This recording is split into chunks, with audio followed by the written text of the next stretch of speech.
Warriors of the Night was a superb 4-part series produced in 1998. World War II was the first time in the history of human conflict. A war was fought by men and machines in the air at night. Veterans from both sides recount the commonplace bravery and horror that they faced on a daily basis. The war had become not only a battle between the brave men of the Royal Air Force and the Army Air Corps and the Luftwaffe, but also a struggle of science and technology. Here is the complete series, with comfort breaks. I hope you enjoy these special titles.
Once there was a war like none other ever before.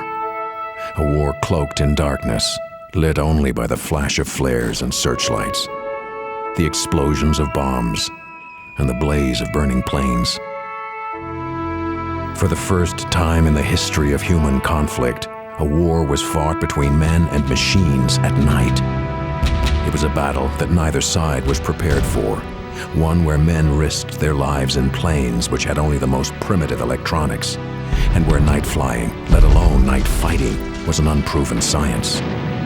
It became a war of accelerating technology and complex tactics, and of great aircraft like the mighty Lancaster.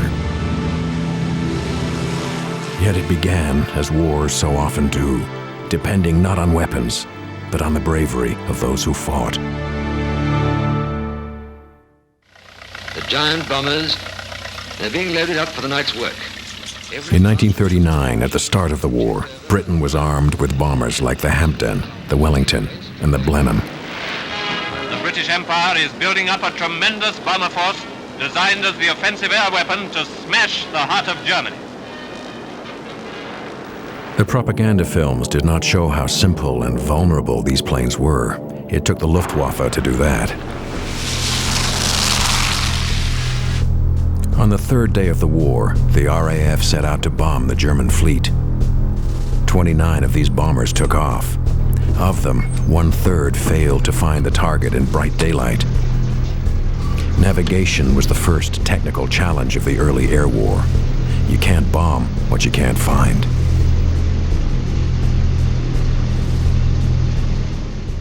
Well, the airlift raids were a complete and utter waste of time.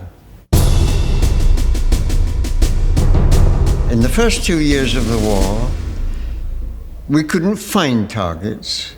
We'd only a compass and an airspeed indicator. There was no electronics.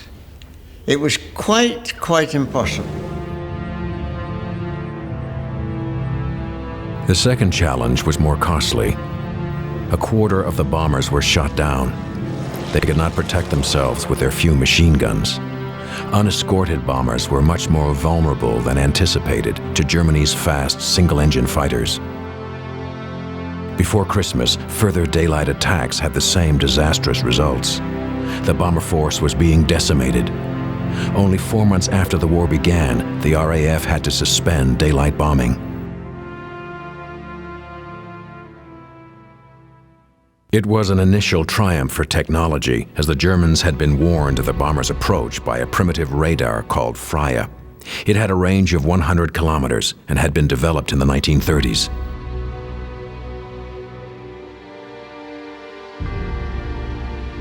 Radar has not changed in 70 years. A transmitter emits a radio signal.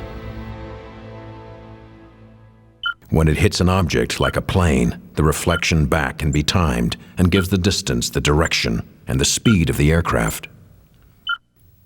Soon, the Germans were to discover that the British had their own version of radar. At the start of the war, Canada wanted to contribute and knew that one path was through the air. In 1939, the Canadian government desperately wanted to avoid suffering the kind of massive casualties that had produced a conscription crisis in the First World War. They believed that probably the easiest way to do this was to, first of all, emphasize air training in the safe skies of Canada. And the British Commonwealth Air Training Plan was established in December of 1939 so that Canada would become, in a sense, the aerodrome of democracy by training aircrew from all over the Commonwealth and from those from the United States who volunteered to join the RCAF or the RAF.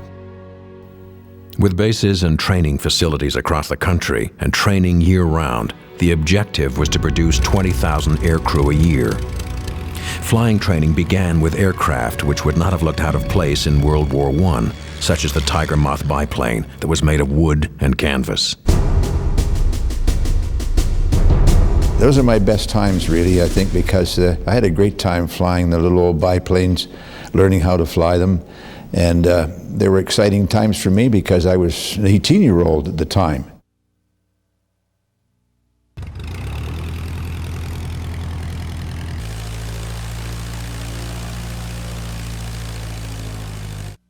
The Link Trainer was the cockpit simulator of its day. It was designed to teach flying at night. Bob Dale was one of the first Canadians to use it. I joined the RCF in April 1940. I was 19 years old and went overseas in December of the same year, December 40. We were the first group, I think, of the air training plan to go overseas.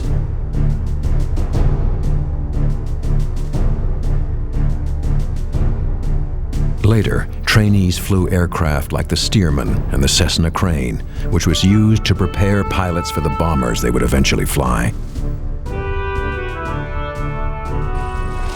The Canadian-designed Fleet Fort served as an aerial classroom for future navigators and wireless operators.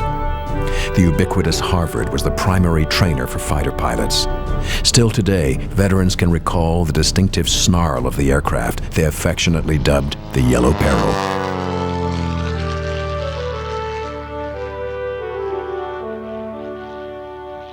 Went to Dunville and flew Harvards. That's where I got my wings. Like so many young men, Pratt's destiny was beyond his control.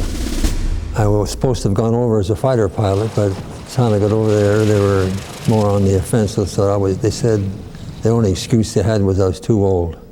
I was 20 to be a fighter pilot, so I ended up on the bomber pilot.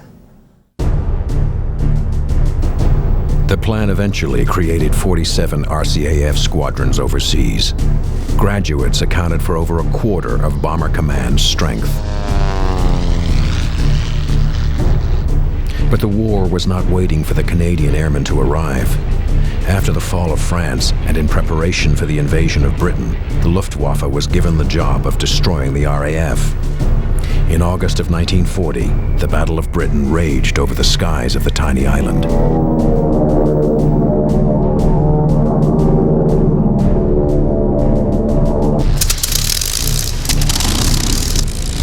How magnificently those Hurricanes and Spitfires swept the air. How gloriously those few airmen rose to their immortal destiny.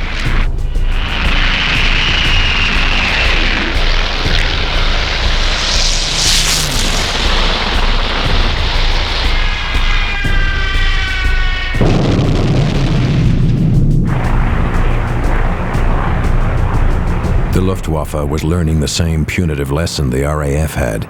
In daylight, even escorted bombers paid too heavy a price.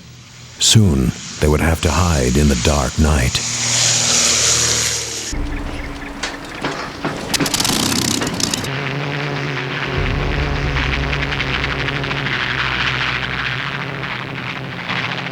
The heavy daylight losses of their bombers during the Battle of Britain forced the Luftwaffe to follow the British lead and bomb in the night.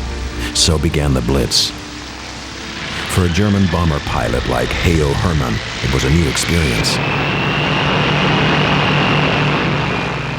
A switch from tactical bombing by day, for instance, in support of the army, to night bombing implicated in a certain way a new philosophy. Bombing of factories meant to us that we were engaged now in a higher degree of warfare.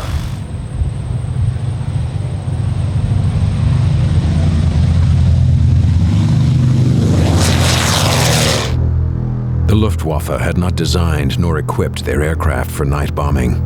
The mainstay of the German bomber fleet was the Heinkel 111. Like its RAF counterparts of the time, it had a short range, only 1,000 miles, and a slow cruising speed of 255 miles per hour. It was designed for tactical bombing and had a small payload. At 4,500 pounds, this was just 1/5 of the bomb load later carried by the Lancaster. When the Germans switched to night bombing, they were almost unopposed in the air.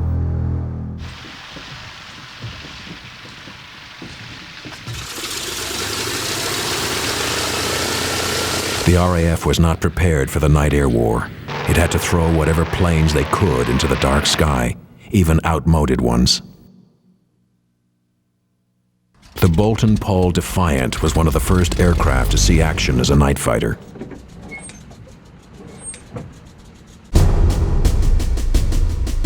Wasn't designed as a night fighter. It was because night fighting hadn't been thought of. It was a single-engine aircraft with a pilot and a turret halfway down the fuselage with 303mm machine guns. When the Defiant first appeared, German fighters got an unpleasant surprise when they made a standard attack on it from the rear. Later, they realized how unmaneuverable it was and shot it out of the daylight skies. They suffered very bad losses. But as there were no night fighters as such, the Defiant, as it was available, were pressed into service.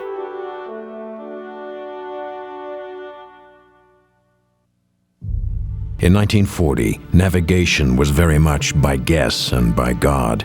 In daytime, lost flyers could hunt for landmarks on the ground. At night, for security, Britain had imposed a total blackout over the island. With every light source hidden, navigation at night could depend as much on luck as equipment, as this British propaganda film showed. England! Black as pitch down there! Mind the blackout, dear. Anybody would think I was signaling to the enemy.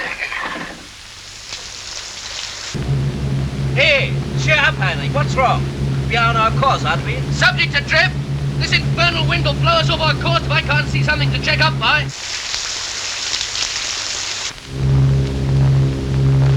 Look. Excellent. The navigational aids which make flying at night today so simple had not even been invented. Als Beispiel, dass einmal das auch ausgefallen war bei uns und der Flugzeugführer hatte so eine Art Blackout und fiel aus den Wolken und fing dann die Maschine wieder. Das war bei einem Angriff auf Liverpool-Birkenhead, dass er auf einmal einen Kurs nach Amerika hatte. Und es waren die Kompasse ausgefallen. Wir hatten ja manchmal Temperaturen von minus 50 Grad und dann fielen etliche Geräte aus. Und dann musste man sehen, wie man zurechtkam. Jedenfalls kamen wir dann so etwa mit dem letzten Liter Sprit noch nach Hause.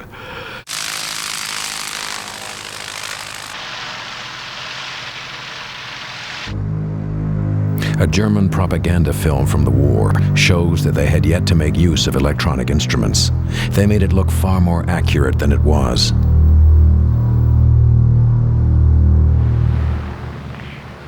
Wir sind 6 Grad links vom Kurs. 10 Minuten Verbesserungszeit. The Blitz marked the first major aerial battle fought at night. For the pilots trying to intercept the bombers, flying in the dark was very difficult and dangerous. They were the pioneers of the night air war. Well, initially it was a totally new experience. The feeling one got was that any small turn in one direction or a climb or descent, one had to concentrate very intensively on the instruments, because the action of the inner ear gives you the false impression that you may be turning when you've actually recovered from the turn, and you feel that you're actually turning the other way, although looking at your instruments are telling you you're flying straight and level.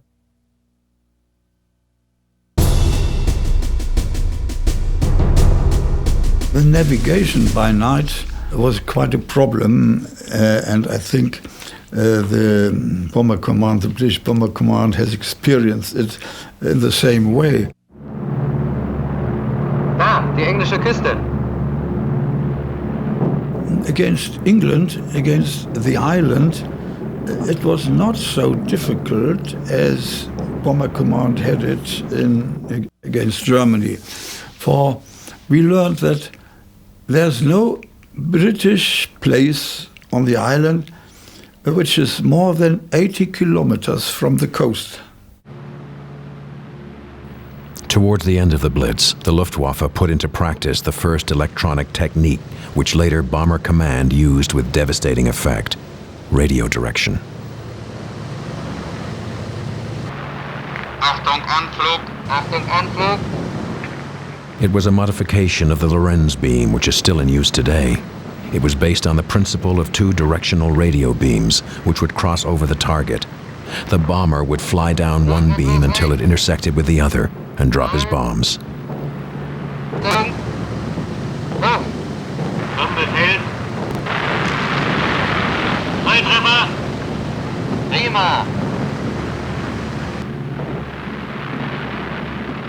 The Germans called this navigation technique the X system. The target where this was first tried out was Coventry. The cost of this technical innovation was 400 Britons who died in the attack. The night is long, but sooner or later the dawn will come. The German bombers are creatures of the night. They melt away before the dawn and scurry back to the safety of their own airdromes. The Luftwaffe thought it was safe in the cover of the night. But it was not invisible. The British could detect the German bombers coming, but they could not pinpoint them in the dark skies overhead. The application of science to warfare had begun before the conflict broke out. Both sides had developed radar. It changed the nature of the war. The British radar was called Chain Home. The air defense system was organized around its ability to see in the night as well as the day. Claire Quill became one of the highest-ranking women in the RAF. She was a ground interception controller, directing night fighters like the Beaufighter against the German bombers. And in those days, the rule of engagement was that you had to identify your target before you shot at it, which meant that the fighter had to get very close indeed. So how do we do it? First of all, we had to have a much better radar. We had to have a radar that would concentrate on one target. We had to have a fighter which needed a radar in the nose to get near enough to comply with this strict rule of you must identify. Airborne radar was the crucial missing ingredient. Only it could allow the intercepting pilot to find the enemy. The British scientists developed a radar which operated on the centimetric wavelength. This short length allowed the equipment to be fitted in the nose of a night fighter. This helped to retain the aerodynamic profile of the aircraft. German scientists were aware of its benefits, but were forbidden to work on it by Hitler. AI Mark IV sent out a signal which was received by aerials on the aircraft. And you had two tubes, one of which would tell you whether the aircraft was above or below, and the other whether it was port or starboard. The technology was still primitive. The radar signal was not highly directional, and the bounce back from the ground could distort the response, giving a Christmas tree effect. You'd get a blip, a sort of triangular thing either side of the main line down the center of the tube. This was the end of 1940, beginning of 41. And the pilots found it a little difficult to believe that this stuff would work. It was a major advance, and some of the protection the darkness offered was being stripped from the German bombers. It was a danger that the Allies would soon face on the other side of the channel.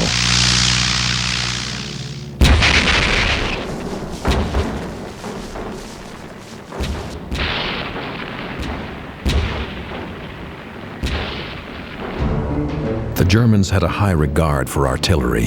Flak was their abbreviation for anti-aircraft cannon. By the end of 1940, they had more than 500,000 men manning their anti-aircraft guns. Adolf Hitler was a simple soldier. And to simple soldiers, the obvious solution to knocking down incoming bombers was a wall of flak.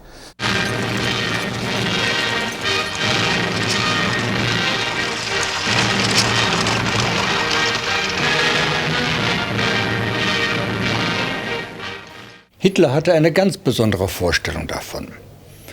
Er stellte sich Konferenz vor, dass einem angreifenden großen Bomberverband eine Mauer von Stahlsplittern entgegengestellt werden solle. In jeder Sekunde sollen Dutzende von Flakgeschossen explodieren. Ein General der Luftwaffe sagte, jawohl, mein Führer, das geht, dann müssen wir auf jeden Quadratmeter 6 Geschütze stellen. Dann geht es. Das ist natürlich Unsinn. The other thing was, a wall of flak was a visible demonstration to your own people that you were doing everything you could to provide air defense for Cologne or Duisburg or whatever.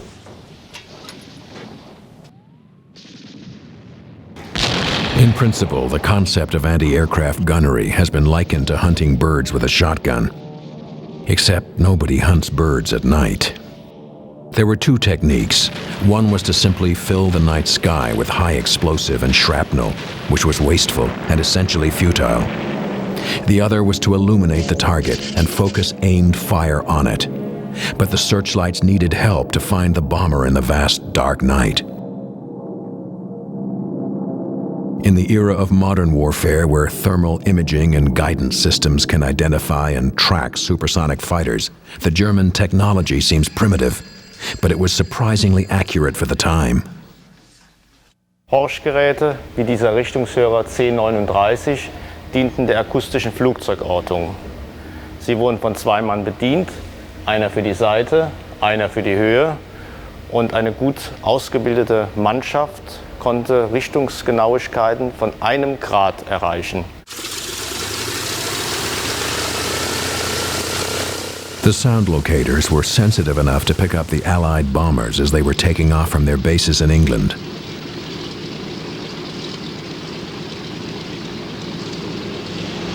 Und diese Werte werden dann elektrisch übertragen an den Flakscheinwerfer. Sie sehen hier einen Flakscheinwerfer von 2 Meter Durchmesser. These lights could illuminate a bomber flying 12 kilometers high. The German night fighters hovered in the darkness, watching the lights. Da waren die Scheinwerferstellungen, die also die ankommenden Bomber dann aufnahmen, und dann wurden die Scheinwerfer mit einem Hauptscheinwerfer eingestellt, so wo sollten die kommen. Und wenn die einen Bomber erfasst haben, dann kamen alle anderen scheinbar dazu und dann war der Bomber wie eine Fliege im Netz, in einem Spinnennetz. So war die eingekreist, sodass die da nicht wieder rauskamen. Getting coned by searchlights was a living nightmare for air crews. We were held in searchlights after we had dropped our bombs, and we were gradually losing altitude under very heavy anti-aircraft fire. All of a sudden, the anti-aircraft fire stopped, and we were unaware it was a night fighter coming in while we were held in the searchlights, and he badly damaged the plane and injured our rear gunner. But somehow he missed us, and it was that brief time that we were then able to get out of the searchlights.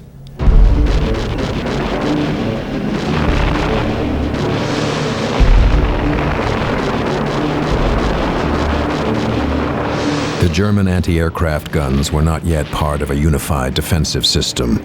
The RAF bombers did not face an organized enemy. That was about to change. During the Phony War, before the fall of France, the RAF had restricted its efforts to dropping leaflets on the enemy. As Norway, Holland, and Belgium were defeated, they began the night air war over Germany. At first, only a few bombers flew on their own, and they caused little damage. But they gave some good news to the beleaguered British public. Returning from their targets, the bombers sometimes strafed German air bases. This annoyed a Luftwaffe pilot based in occupied Denmark. Wolfgang Falk had joined the Luftwaffe when it was still a secret force and trained in Russia. He flew the Messerschmitt 110 against the Wellingtons on their daylight raids. Und das fand ich so beschämend als Jagdflieger, wenn Bomber kommen, wegzulaufen, in einen Graben springen und Kopf einziehen. Das ist doch keine Jagdfliegerei. Und er sagte mir, wenn die Engländer nachts fliegen können und Bomben anwerfen können, dann müssen wir auch fliegen können und sie angreifen können. Remembering the ability of the primitive Freya radar to give an early warning of approaching British bombers, Falk flew out over the North Sea and waited for the bombers to return to their bases in England. Wir haben es, glaube ich, ein- oder zweimal geübt und da kam wieder. Die Engländer, die waren eigentlich noch nicht fertig ausgebildet, aber die flogen so frech tief über unseren Platz und schossen auf unsere Maschinen, dass ich einfach Wut kriegte und zu den anderen sagte, rein in die Maschinen, hinterher.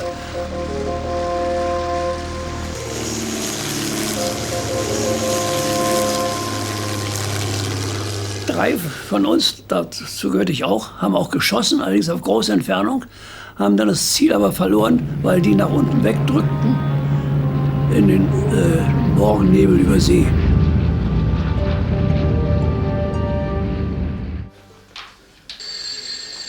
Falk had discovered the two main ingredients of night fighting: radar to guide the aircraft to the bombers, and close cooperation with the ground anti-aircraft forces. This recipe for night fighting caught the attention of the Supreme Commander of the Luftwaffe, Hermann Göring. Und da hielt Göring mir einen längeren Monolog über den Krieg und die Lage und dass wir selbstverständlich den Krieg gewinnen, das war ja völlig klar. Dass nur ein paar unangenehme kleine Mückenstiche sind durch einzelne Flugzeuge der Royal Air Force, die dann irgendwo ein paar Bömmchen werfen und das wäre lästig und ich sollte die nun bekämpfen und er nennt mich hiermit zum Kommodore des ersten durch mich aufzustellen Nachtjagdgeschwader 1.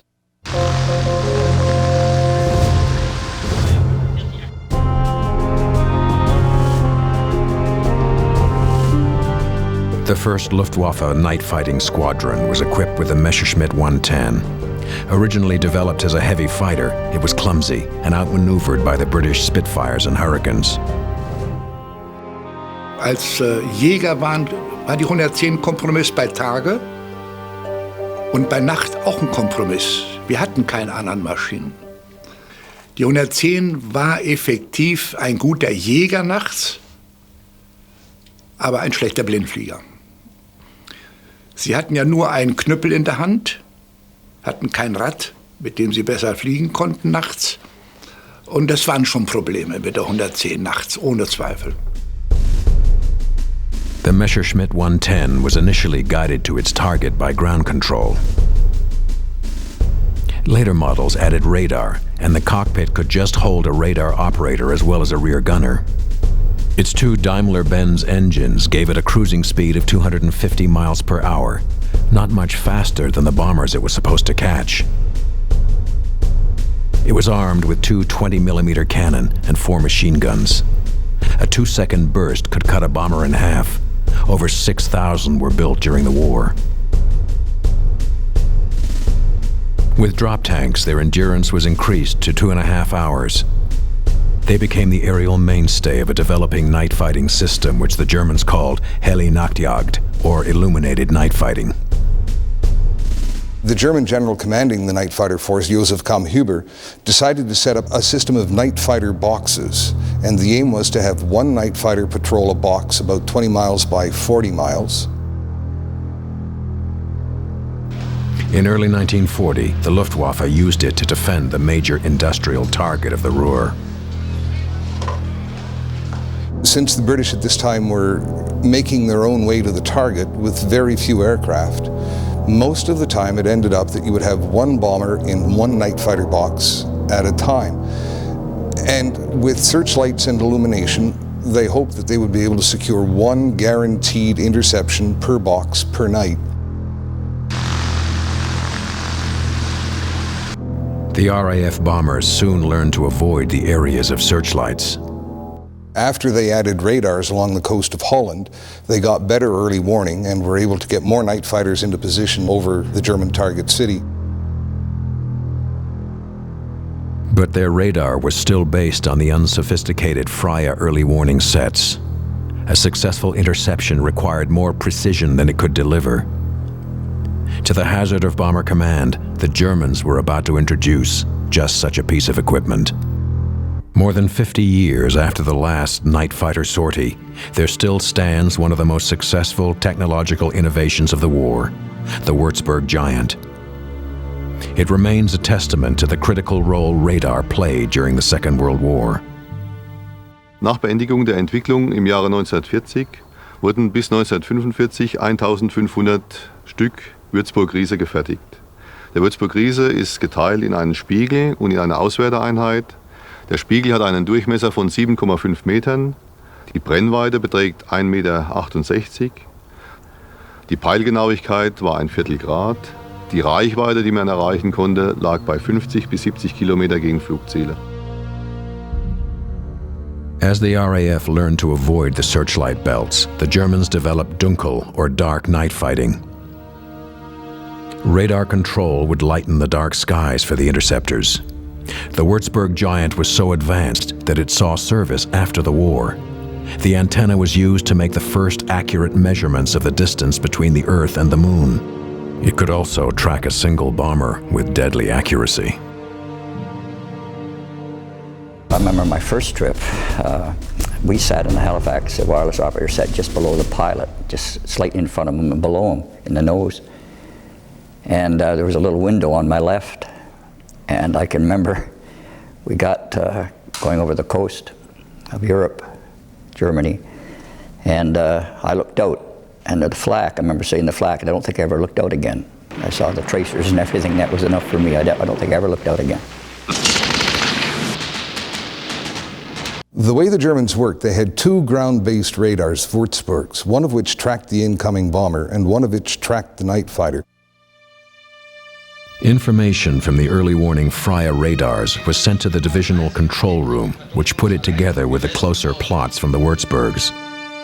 All of the radar plots were given to individual women operators who were called Blitzmädchen, or lightning girls. They projected colored spotlights on the screen, each one for a different bomber or fighter. On the other side of the screen, the controllers could see the spots on the map.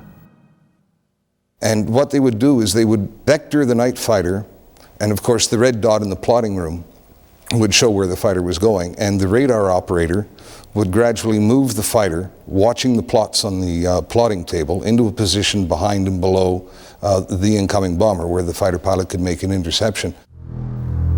This was called the Himmelbett system, which meant a heavenly four-poster bed. The 4 posts represented the 4 pillars of the German air defense system: night fighters, searchlights, ground control, and flak. Nordwesteinflug, erste Welle, Spitze 30 Kilometer südlich Grenzhausen, Kurs Südost.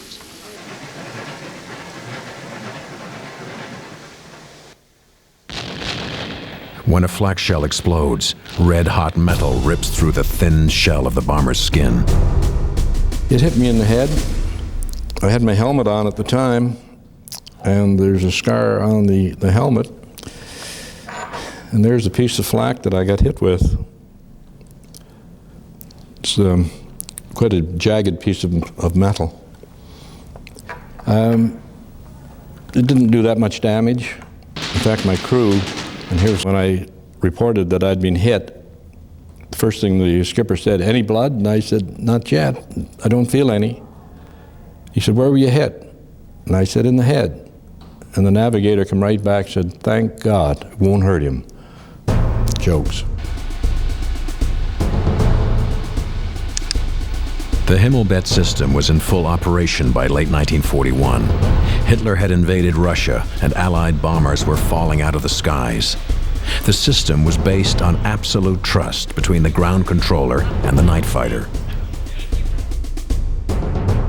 Einmal war es der Meyer, ein Oberleutnant, und das andere Mal ein Leutnant Jauch.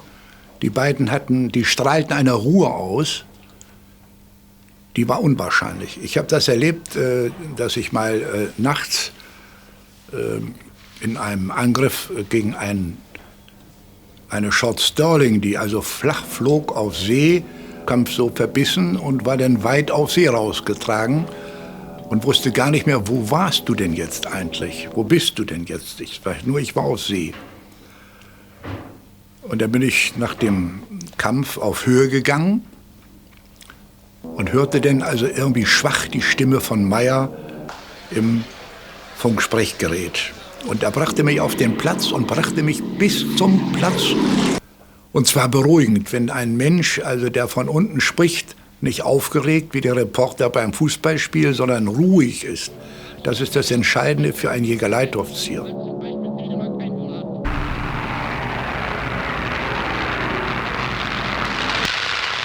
By 1941, Bomber Command was growing in strength.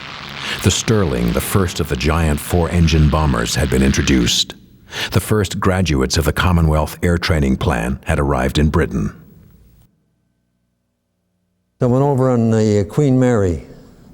We landed at Greenock, and from Greenock we took the train down south to Bournemouth.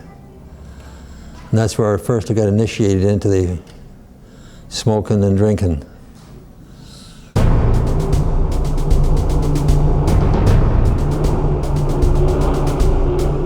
There was a new impetus to Bomber Command, as well as new aircraft. The first version of the Handley Page Halifax flew operationally on March 1941. It was powered by the same Rolls-Royce Merlin engines which drove the Spitfire. They gave it a maximum speed of 250 miles per hour and a range which could take it to Berlin and back with fuel to spare. It carried 11,000 pounds of bombs, twice that of smaller twin-engine bombers, and enough to destroy a city block.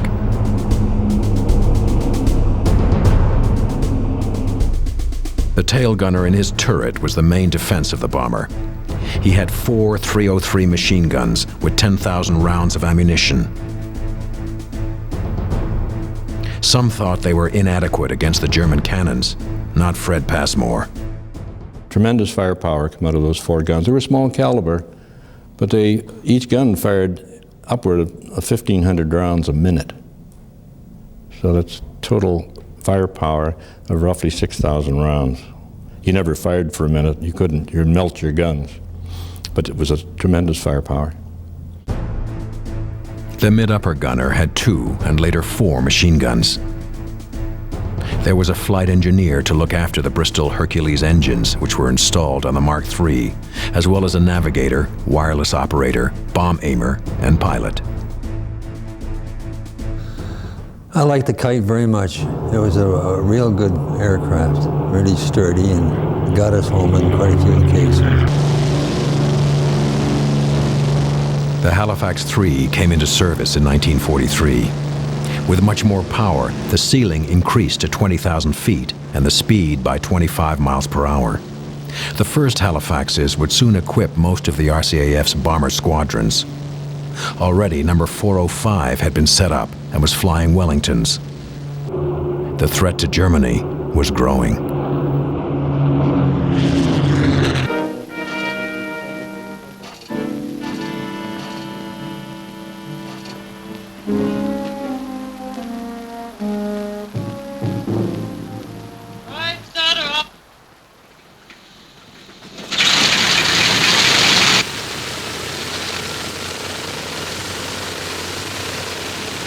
The early raids of Bomber Command were usually made up of no more than 100 aircraft, which arrived over the target on their own. That's if they could find the target at all.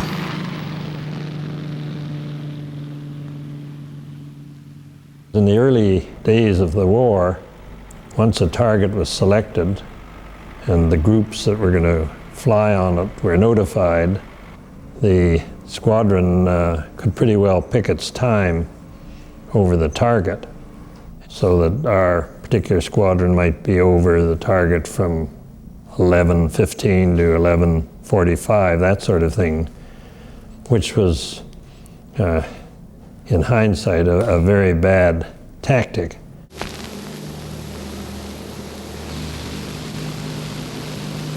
Hello, Mac. Where are we now, as though you're likely to know? I can't find where we are. We're coming to Carlsruhe. Famous for its breweries, you know. Good old Mac. The RAF was so inaccurate that rumors spread in Germany as to why particular targets never seemed to be bombed. Von Flensburg wird behauptet, König Christian von Dänemark hätte in England interveniert, um die einwohnerstarke dänische Minderheit in Flensburg von Bombenangriffen zu verschonen. In Merseburg ging ein besonders kurioses Gerücht um. Dort habe die Schwester des Grafen Luckner ein Haus gehabt und der Graf Luckner habe auf einer Seefahrt einmal Churchill das Leben gerettet und so wäre das Haus der Schwester des Grafen Luckner und damit die Stadt Merseburg, die in der Nähe der großen Farbenwerke von Leuna lagen, nie bombardiert worden. By and large, it was very seldom that we ever located a target in these first 2 years. In the summer of 1941, a civil servant named D.M. Butt did a review of bombing photographs which showed that over some targets, and particularly the Ruhr in bad weather, a minority of crews were bombing within 5 miles of the intended aiming point. The analyst's report came as a great shock to the RAF High Command. In November 1941, Churchill ordered a virtual halt of all night raids. There were almost no attacks on Germany for 3 months. But even then, British scientists were testing the first of many critical developments in the electronic war. It was a secret navigation aid, codenamed G. Basically, it was having a set number of stations sending out a signal which gave you 2 crossing lines at all times. The 3 stations sent out synchronized pulses. The aircraft had a receiver, and the signals would be displayed on a cathode ray tube. The signals were plotted on a special chart, and the aircraft's position could be fixed. There's no doubt that G saved many, many lives, many, many aircraft. It was a wonderful navigational aid.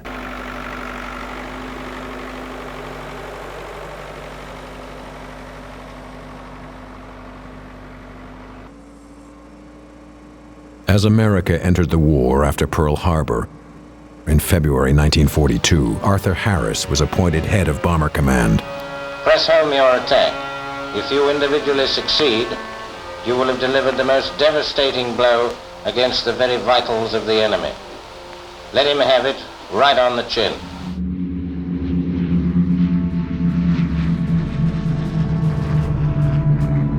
It's been said that necessity is the mother of invention, and war is the mother of necessity. At no point in history had it been so necessary for the men of science to help the men in the air. Events would show how technology came to be both the blessing and the curse of Bomber Command. And Harris said, that's what the bomber offensive will do from now on. Give me the aircraft and I will give you the most important tool towards winning the war.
Once there was a war like none other ever before, a war cloaked in darkness, lit only by flares and searchlights, the explosions of bombs and the blaze of burning planes. For the first time in the history of human conflict, a war was fought between men and machines at night. It became a battle of electronics and technology, where the testing ground was the dark skies of Europe, and the cost of failure was the lives of young men. Armed with neither the experience nor the equipment to fight a war in the air at night, the air crews relied on themselves, their planes, and eventually, the science of death. These battles would forever change the way man waged war. I think, the story of Bomber Command in general is an incredible one. When you look at their record and you look at the losses they suffered.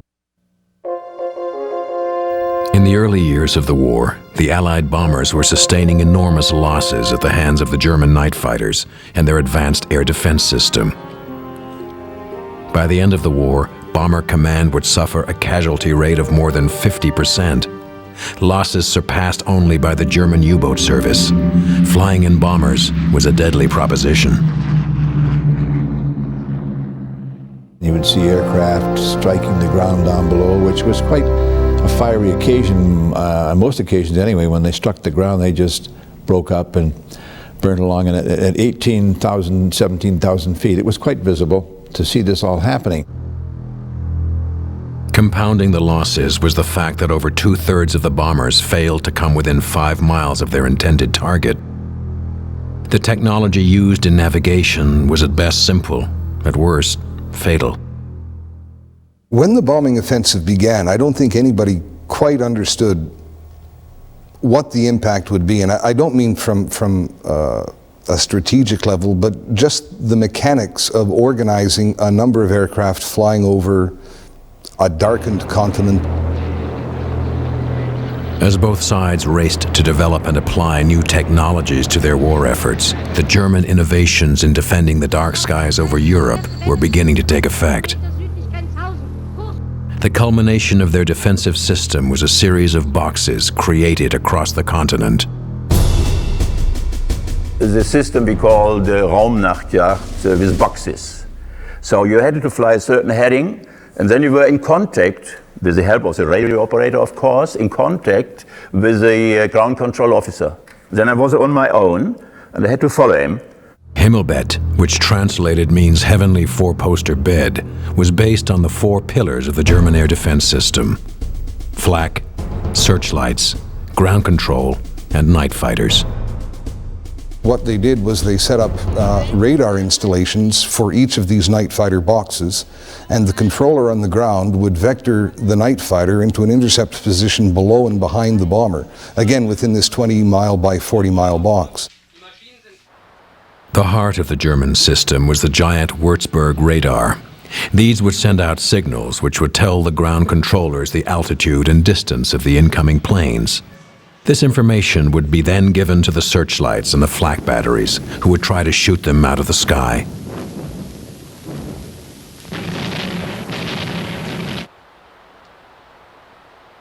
So long as the British were using a make-your-own-way method of flying to the target, you very often only had one bomber in one night fighter box at any one time.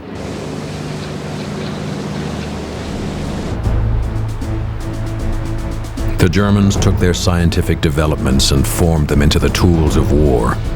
This created the foundation for the unlikely team of night fighter and ground controller. Leitoffizier war natürlich oft auf dem sogenannten Gruppengefechtsstand und kannte die Flugzeugführer, die er später mal an den Bomber heranführen sollte. Und während des Sprechverkehrs wusste jeder, dass er sich auf den anderen verlassen konnte. I was directed towards those bombers, and then we picked them up with our small equipment we had on the Messerschmitt 110.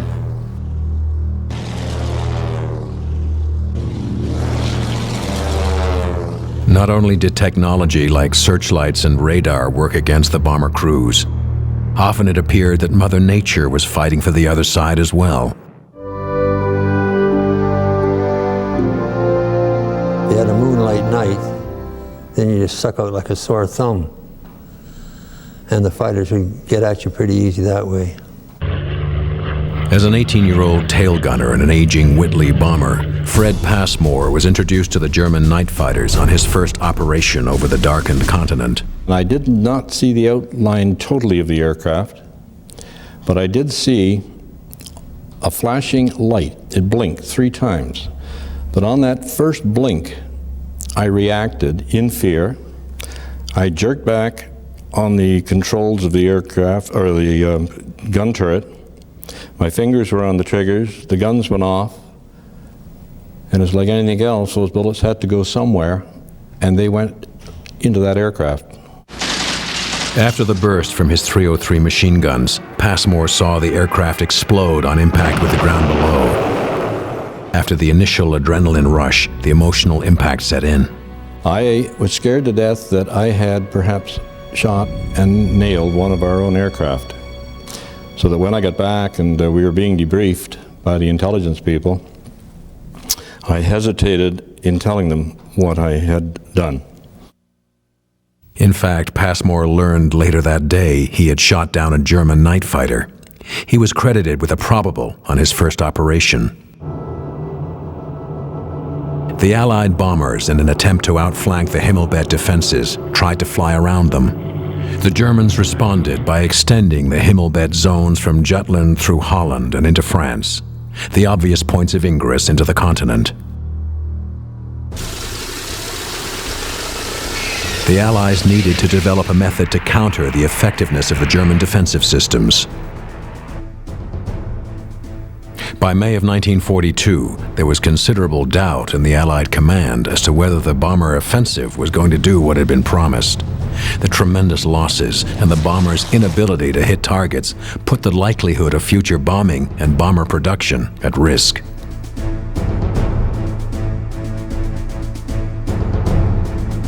Harris decided that he would put on one grand show, what he called Operation Millennium, putting 1,000 bombers over the same city on the same night within a very, very concentrated period of time.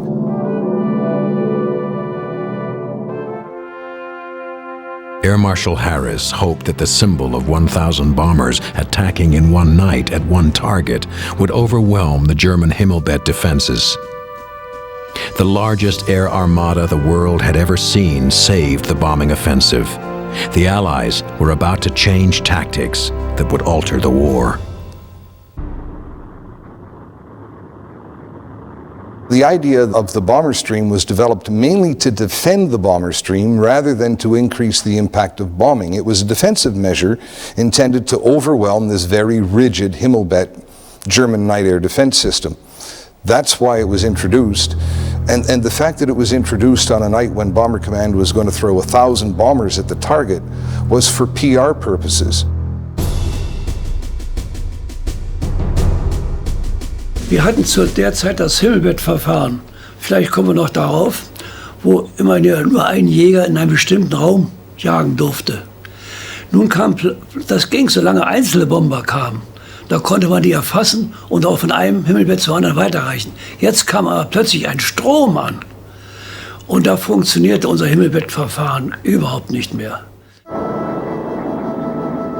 The Millennium Raid was part PR effort and in part to relieve some of the pressure that the Germans were putting on the Soviets. The battle for Stalingrad had taken an enormous toll on the Soviet and German armies. By taking the war to the continent, it was, in a manner, the only way of striking back. The new tactic of the bomber stream overwhelmed the German defenses.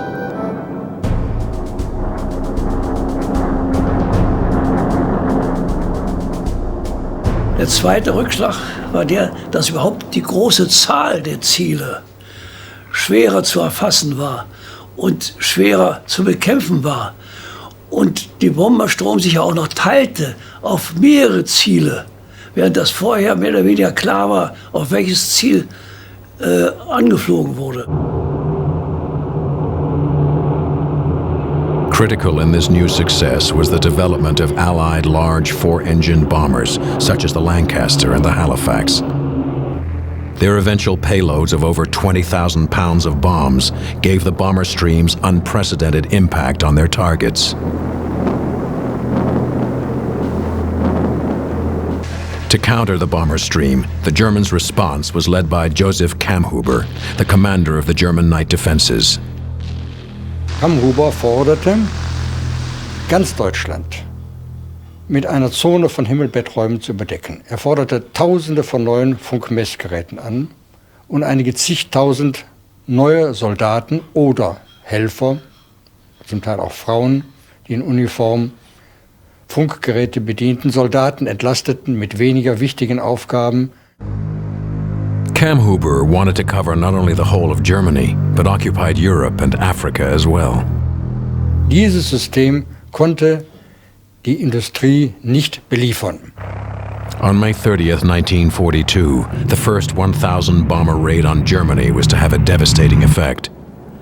Cologne was bombed in a manner that no city had ever experienced. We cannot send 1,000 bombers a time over Germany every time as yet. But the time will come when we can do so. It may take a year, it may take 2. But for the Nazis, the writing is on the wall. Flying one of the new 4-engined Lancasters, Bill Randall would complete over 30 operations as a Lanc pilot. It was obedient. It didn't have any faults. It was a forgiving aircraft. And there wasn't much room in them, you know, for the crew and so on, because it certainly wasn't a commercial aircraft. It was designed for carrying a heavy bomb load only. The Lancaster eventually carried the 22,000-pound tall boy bomb filled with high explosive. As a strategic bomber, its 4 Merlin engines could take it to targets deep into the German heartland. I was quite pleased every time I came back to base that our Lanc had taken us there and back. With fighters unable to escort the Lanc on its long missions, it was heavily armed with nose, mid-upper gun, and tail turrets. Each had at least 2 .303 caliber machine guns designed to persuade German night fighters to look for other targets. It was contingent on the rear gunner never to drop his guard, so you were constantly looking out into the blackness and hoping that you would see nothing, but once you did, then to take that evasive action and save not only yourself, but the aircraft and the crew. While its wingspan of over 100 feet could lift the bomber to new heights, the aircrew were still reliant on very simple navigation methods. Returning from a bombing mission in his Halifax, Bob Pratt's navigator, Willie, informed him they had made it home and were over England. So I said, okay, and I let down through the clouds, and lo and behold, there's an aerodrome down below us. So I said, I was getting low on gas, so I thought, well, I'd land and fuel up and then come on home. As he lined up his Halifax to land at the runway, they started to shoot at him. So I fired off the colors of the day, and then I circled around and made another approach, and they did the same thing, but so I fired off the colors of the day again. As soon as they did that, they stopped shooting. So I said to Willie, I said, are you sure we're over England?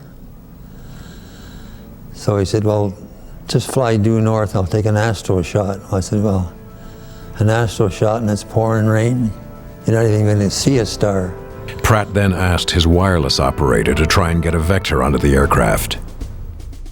So he got a vector onto us, and they come back, and through the wireless op, they said we were trying to land on a German aerodrome. Pratt pulled up his landing gear and headed due north towards England, and eventually landed at a fighter base on the South Shore. We got home. I said to Willie, that's your last trip with me. So what they did, they gave him his commission and sent him home as a navigation instructor. The bombers would soon get the help to not only find their targets, but also their way home. One of the critical developments of the electronic war was the development of a secret navigation aid, codenamed G. As with any technical innovation, it had its limits. The further you flew from England, the more obtuse the lines became from the bend in the horizon, and the easier it was for the Germans to jam. However, it did allow the Allies to deliver punishing air attacks to Essen and the Ruhr. The war continued to extract an enormous price, and the currency used was civilians. Peter Spoden was a young 17-year-old attending high school in Essen, Germany when the war broke out. I volunteered for the Luftwaffe, and there I was asked, what do you like to become?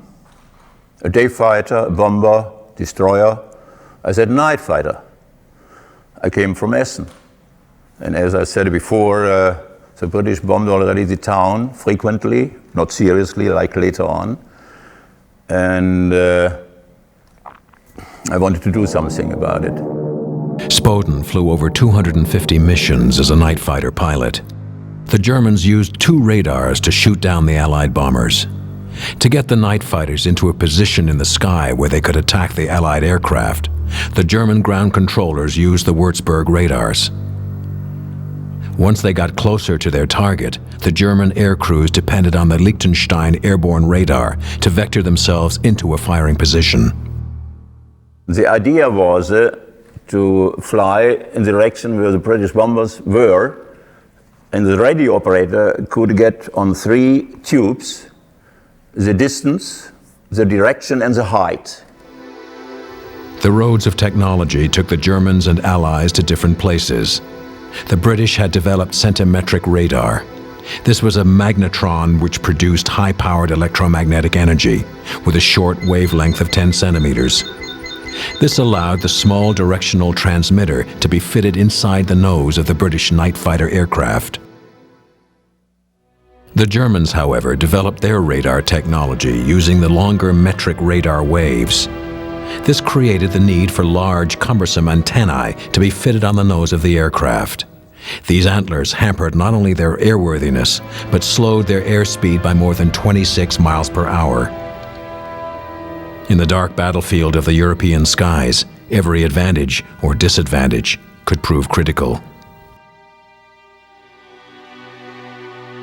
The Junkers 88, fitted with its heavy array of antennae, could have 2 radar operators on board.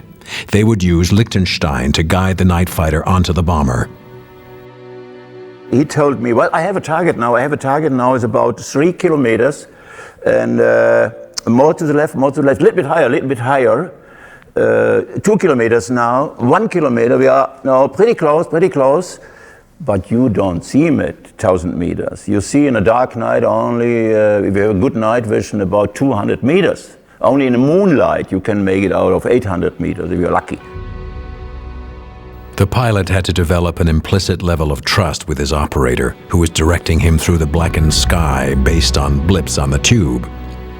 It was critical as to where the operator directed the pilot, as the bomber crews were also looking for them as well. Surprise, one of the critical elements of any warfare, could fall to either side. He must be above you. That was also a very good deal this man did, is that he brought me below, because there it is dark and here it is bright. The sky is always lighter than the ground. By the end of the war, Spoden had over 24 confirmed kills. Today, he's going to do something he hasn't done in more than 50 years. Climb into a cockpit to intercept a Lancaster bomber.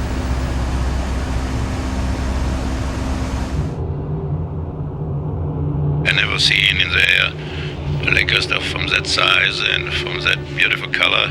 Probably we would be dead if we ever seen a ship like that. Spoden is flying in an A-26 Intruder, an American twin-engined light bomber manufactured at the end of the war. The A-26 is standing in for the Junkers 88, one of the night fighters Spoden actually flew during the war. Armed with only his memories, Spoden takes to the skies in search of his former nemesis, the Lancaster. Today, over the shores of Lake Erie, Spoden is reenacting the interception of the Lancaster using Liechtenstein. You can imagine in the night that the sky is lighter and brighter, but the British knew it. But they did not have guns below them. Below the Lancaster was completely without any guns from under. The German night fighters attacked the lumbering Lancasters from below and behind. Spoden in the A-26 is carefully beginning his interception of the Lancaster.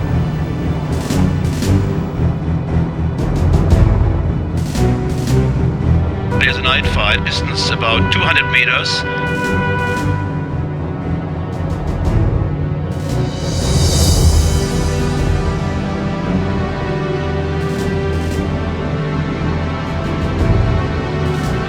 The gunner can see us, and I can see him. Very dangerous moment for both of us. I had his weapons ready. Okay, we're coming from the rear. There's a plane coming in now, very close. You must be aware for the rear gunner. He could meet us every moment. And again, with upwards guns shooting.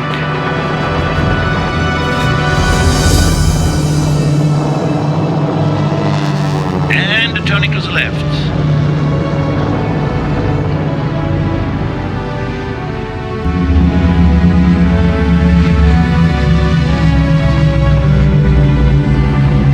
During the war, Spoden himself was shot down 4 times while tangling with the Allied bombers. While the air war was fought over night-covered Europe, the war of competing technologies continued in the laboratories of both sides. The use of one technology was guaranteed to elicit a response from the other side. The Brits weren't stupid. They understood that once the Germans discovered the existence of G, they would do their utmost either to jam it or to bend it. And they gave themselves a 6-month time limit. In fact, G lasted for 10 months before the Germans discovered it and neutralized it with jamming. But by that time, the British had oboe ready to come into play. Oboe was different than G. Oboe's strength was that you could accurately measure distance with radio.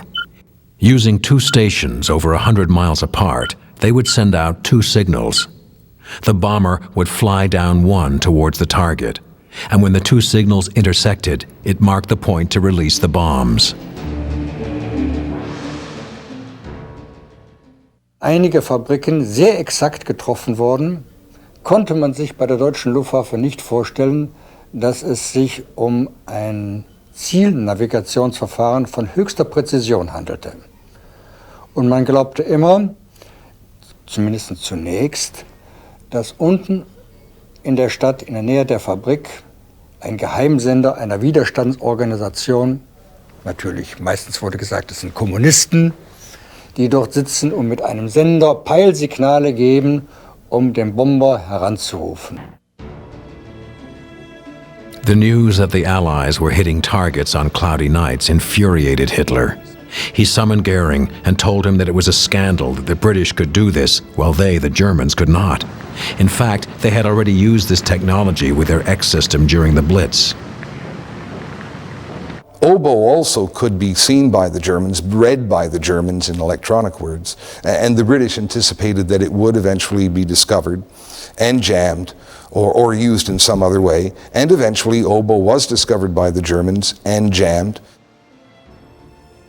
In addition to its vulnerability to jamming, oboe could only control a few aircraft at a time. This was impractical for the 1,000 bomber streams that Harris was sending, but ideal for the Pathfinders. The idea was that elite crews, the best crews, would be concentrated in one bomber group. They would be sent out in advance of the main bomber stream. They would find, locate the target, and then using various colored flares, mark the target for the crews of the main force that came in afterward. The crews had all in their briefing been told that the markers were red and green and something or other, because you had to be very careful because the Germans were on it very early, where they would put what they thought were similar things short of the target or way off to one side to try and attract the bombers. Target indicators came in a variety of colors and with names to match their effect. The red blob, made up from a mixture of benzol, rubber phosphorus, and dyes, was packed into a 250-pound bomb case.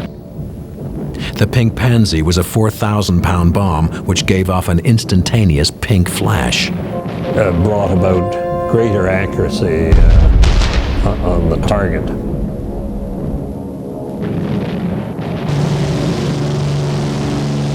As the bombers reached further into the heart of Germany, The distance from the transmitters limited the G and oboe radio systems. The ideal solution to help navigators find a city and a target at night in the dark was a blind bombing device, something that could transform the night into the day. Codenamed H-2S was a downward-looking radar that scanned the ground ahead of the aircraft, and the echoes would appear as bright spots on the screen of the navigator's station. As the bomber crews became more familiar with using H-2S, they could find and pinpoint their targets in Germany. By 1942, the electronic war was becoming one of the most important battles waged between the two sides. One of the most unfortunate things that happened to Bomber Command was that their ideal blind bombing device, H-2S, because it was radar, gave off emissions. The Germans were able to home in on it. The technical war was based not only on developing your own innovations, but also responding to what the other side was doing. When the Germans recovered a partially intact model of H-2S from a crashed aircraft, they created Naxos, which could detect H-2S from as far away as 60 miles. It was one of these things where you could get a leg up using a device, but in the end that leg up became a vulnerability because the enemy took advantage of it. The challenge for the British was to find the targets. The challenge for the Germans was to prevent them from reaching them. The most visible and perhaps the last line of defense was flak. The backbone of the German flak was the famous 88.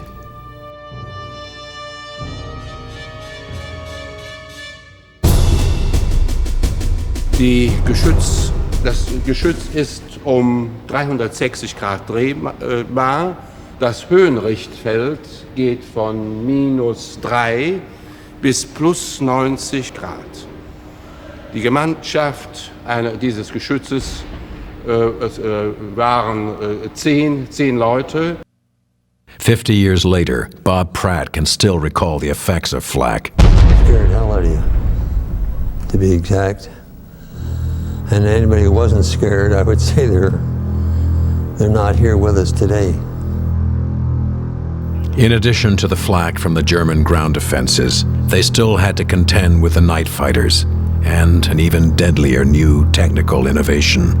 Early 1943, the Luftwaffe night fighting force sprang a nasty surprise on Bomber Command. What was beginning to happen was that bombers were just blowing up, and nobody was reporting attacks and nobody saw fighters. So now the idea was to go under the target and just to get him there and to shoot him right away from this position instead of being behind what we had done before. This was quite a shock for the British.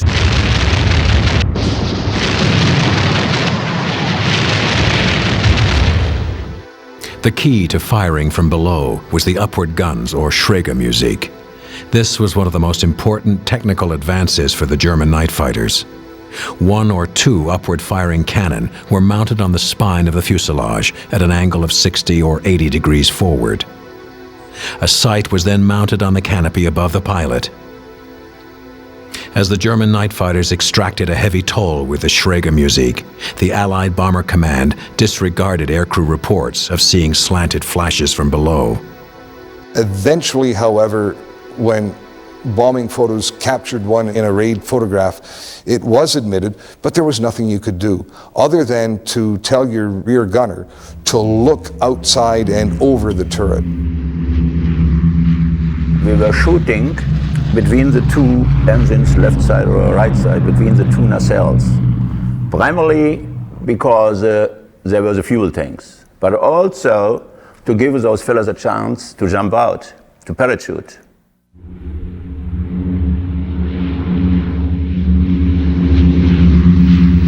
Five decades later, Peter Spoden can still recall shooting down his first Lancaster.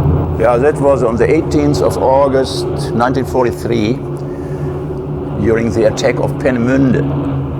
So in this case, when I was up in the air, we were told by our ground control people All Kakadu's was that nickname for the fighters. All Kakadu's to Berlin. Alle Flugzeuge nach Berlin. Alle Nightfighter Berlin. This turned out to be a false alarm, as only the Mosquito Pathfinders were there. Spoden climbed up to 6,000 meters to gain a better view of the surrounding landscape. I saw something in the north happening. A lot of fire. And that was the real attack on Peenemünde, which is about 150, 200 kilometers away in the north from Berlin. With that high altitude I had. Spoden, seeing the bombing, hurtled his Messerschmitt towards the action. We went down with high speed and we could just get the last bombers. And I had a high speed, I remember that, and I saw my son this 4-engine plane, and I was shooting idiotically. Later on I did better, but he did not respond, and he was burning. He went down, and I watched him the whole time when he was going down, and then my radio operator cried, "Der Boden, Herr Leutnant, der Boden, it's ground." And I was pulling up like this, but this fellow, of course, went down. And it was then close to Peenemünde that I got my first Lancaster. After 30 operations, the Allied air crews were assigned other duties. The Germans weren't so lucky. They continued to fly until they were shot down or the war ended, whichever came first. It was in August 1943. And I remember it was a heavy attack on Berlin, and I came over Berlin, and there was a spot 30, 40 kilometers burning, a real area bombing. And I saw the bombers, I saw the Messerschmitt 109 from Hajo Hermann, the Wildesau, the Wilde Bohr, and then there were 50, 60 planes, and there were searchlights. And the anti-aircraft was firing. It was like hell. As Spoden was flying over Berlin, he engaged a British bomber. As it was burning, the British gunner returned fire. I tell you, some of those rear gunners, they were even shooting on us while the Lancaster was going down, burning. So he got me. My left engine went out, was burning, and I cried again, "Let's get out, raus, raus, up, get out." And then I plunged against the elevator. Spoden ejected, but was snagged on the tail of the aircraft. I was caught on the elevator with the legs behind and the body above, and then the plane was spinning down. And I could hardly get off the elevator. I tried everything, and I tell you frankly, I cried for my mother. I said, "Mother, help me, Mother, help me." Mother helped. Spoden was miraculously freed from the elevator and managed to parachute to safety, although he ended up with one leg 2 inches shorter than the other. When Spoden was ready to resume flying duties, he was assigned a Junkers 88 to replace his aging Messerschmitt 110. It was much faster and better than the 110. The Ju-88 was powered by 2 12-cylinder engines, which could produce more power than 5 modern BMW cars. With a crew of pilot, navigator, gunner, and up to 2 radar operators, the Junkers could fly 280 miles per hour. It also had a longer range than the Me-110.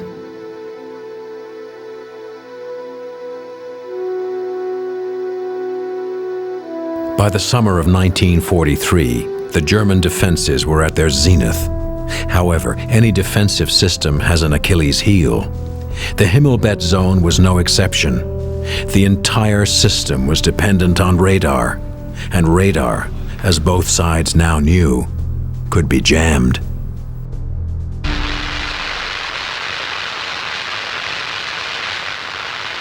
On a warm summer evening in 1943, a massive stream of bombers headed for the northern German port of Hamburg. Erste Welle starten. Once more, the German night fighters were scrambled to their radar patrol zones, again strictly controlled from the ground. In addition to the lethal payloads the bombers carried in their bellies, they were armed with a new weapon that would throw the entire German defenses into chaos. Codenamed Window, it would open a new era of the air war. Window was an radar, very simple one actually. It was foil strips in bundles. And don't ask me now how many strips were in a bundle. These bundled strips of tinfoil were released from the incoming bombers. The foil was cut to exactly 1/2 of the length of the German radar's wavelength. That made each reflection seem like a separate aircraft. It completely overwhelmed the German air defenses with the appearance of millions of planes. And these bundles would disperse as soon as it hit the air, and of course this would confuse the German radar. The rigid nature of the Himmelbett system didn't allow the flexibility needed to rapidly respond to window. This created frustration with the night fighters. I was waiting there in the box, and nobody of those bombers went through my box. They all went to Hamburg. And I could see them. I could see, like little moths, over this we call it shroud, over this bright white overcast. And I told my control officer, let me go there, I see them. No, you have to wait, And I waited, I was mad. You have to remember that pilots were there to shoot down bombers. And they experienced tremendous frustration if they felt that the guy on the ground who was directing them to an interception got them into the wrong place, so that there was no interception made. Also festgestellt worden, dass unsere Geräte, die Würzburg-Geräte, einfach geblendet waren durch die Windows und praktisch die eigentlichen Ziele nicht orten konnte. Daher also auch die Nachtjäger, möchte ich sagen, wie früher im Dunkeln tapsten mussten und versuchten so jemanden zu finden. Daher waren die Erfolge sehr gering. Die Zerstörung in Hamburg waren gewaltig.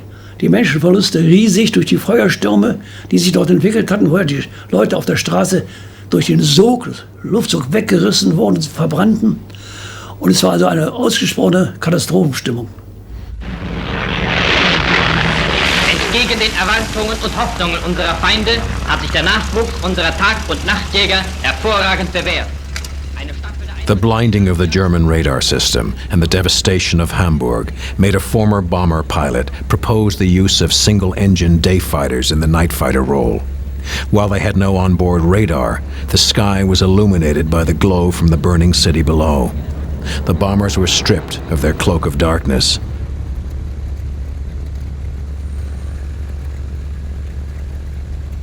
I saw the first bomber caught in the searchlight. Now I was in the turmoil there. There was a flag that fired from all cannons. You see, there were 1,000 cannons in Berlin. There were searchlights, and there were the bombers, and there were the fighters, all in that turmoil. And we deserved by this system the fine name Wild Boar, or wilde Sau. Flying in amongst the bomber streams over the targeted city exposed the night fighters not only to the machine guns of the bombers, but the flak being fired from below. Since the separation of flak from interceptors was difficult to maintain, chaos and tragedy were commonplace. In der Nacht über Hamburg, da schoss die Heiligen Geist Flak hervorragend, aber nicht auf die Bomber der Engländer, sondern auf uns. Wenn man in der Maschine die Explosion hört, dann hat die auch irgendwie getroffen. So hat mir die Flak gewaltig unter Wind als Nachtjäger, weil die meistens dann auf uns schossen. Ein Vorteil hatte diese freie Jagd der wilden Sau, wenn eine Wolkendecke da war oder die Brände mit Rauchentwicklung so stark waren, dass sich über der Stadt eine, möchte ich sagen, Wolkenrauchdecke entwickelte, die von unten durch die Searchlights, durch die Scheinwerfer und durch die Brände erhellt wurden. Dann zeichneten sich die Bomber als Silhouetten wie die Fliegen auf der Mattscheibe ab und konnten natürlich leicht angegriffen werden. As the Germans tried to find a way to see through the electronic storm created by window, Bomber Command struck at the other vulnerable pillar of the Himmelbett system, the ground-to-air radio control. The deadly dance of electronic measure and countermeasure that started in the night air war is still rehearsed by air forces today. 50 years ago, they were still learning the steps. The British adopted a countermeasure which they codenamed Corona, in which they got German speakers to broadcast over the same frequency as the Luftwaffe night fighter controller and give conflicting directions to the night fighter pilots. Das heißt also, er bekam meinetwegen Antreten nach Köln und die Stimme aus England sagte, Antreten nach Hamburg. The British also broadcast recordings of Hitler's speeches to drown out the German controllers. Das war also die Reportage, die dann gestört wurde, die zum Teil auch über Störsender gestört wurde. Und als einer der Auswege galt dann das Abspielen von Musik, das heißt Walzer, wenn ein Angriff auf München bevorstand, Marschmusik, wenn ein Angriff auf Berlin oder auf Hamburg bevorstand. Das ging dann über schwere Sender. Das heißt, die deutschen Rundfunksender spielten dann diese Musik ein. The ears of the night fighters themselves were the target of another jamming technique called tinsel. Microphones were installed beside the bomber's engines. It was wired back into our radio sets, and we were told before we took off, the wireless operators, that to search a certain band, a frequency band. When the wireless operators found the German night fighters or controller operating on that frequency, they keyed the microphone for 2 or 3 seconds. Reason being that they could maybe vector back onto you, but that one must have created an awful lot of confusion in the German. Must have blasted his ears off, frankly. I've often thought about that over the years. As the electronic war continued, the Germans devised a way to counter the effects of window. The Germans realized if they tracked the window, if they tracked this great line of jamming on their radars, they could direct night fighters from all over Germany into the bomber stream simply by directing them to the coordinates of the window. And that's what they did. The war was becoming a battle of science and a race of developing technologies. Yet what never changes is the one emotion that has found its way into every conflict. Fear became your companion, and you learned to live with it. Did you like it? No. No one would. The fear never left. It never left you. And we were one of the original crews on our squadron. And as it got closer and closer, you figured, well, is this the trip that we're going to get it? Bomber Command demanded a great deal from their young crews. The night war created a battle of electronics, which changed the nature of warfare. As the war began to shift in the Allies' favor, the melding of tactics and technology was now approaching a science which would be tested to the fullest in the final aerial battles. Battles which would put the air crews to the ultimate test. I've been asked many times, how old were you when you started the war? And I said 18. And they said, oh, and how old were you when you finished? And I said 85. And I think that sums it up.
Once there was a war like none other ever before.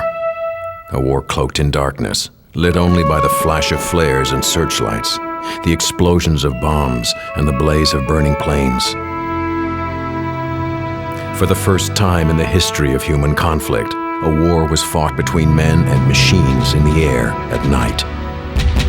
It became a struggle of science and technology and newer and more deadly discoveries. As the night war reached its culmination, the air crews fought a desperate and lonely battle against each other's tactics and weapons. By 1943, the men of Bomber Command were about to face their sternest test. Berlin, the most heavily defended piece of land in the world.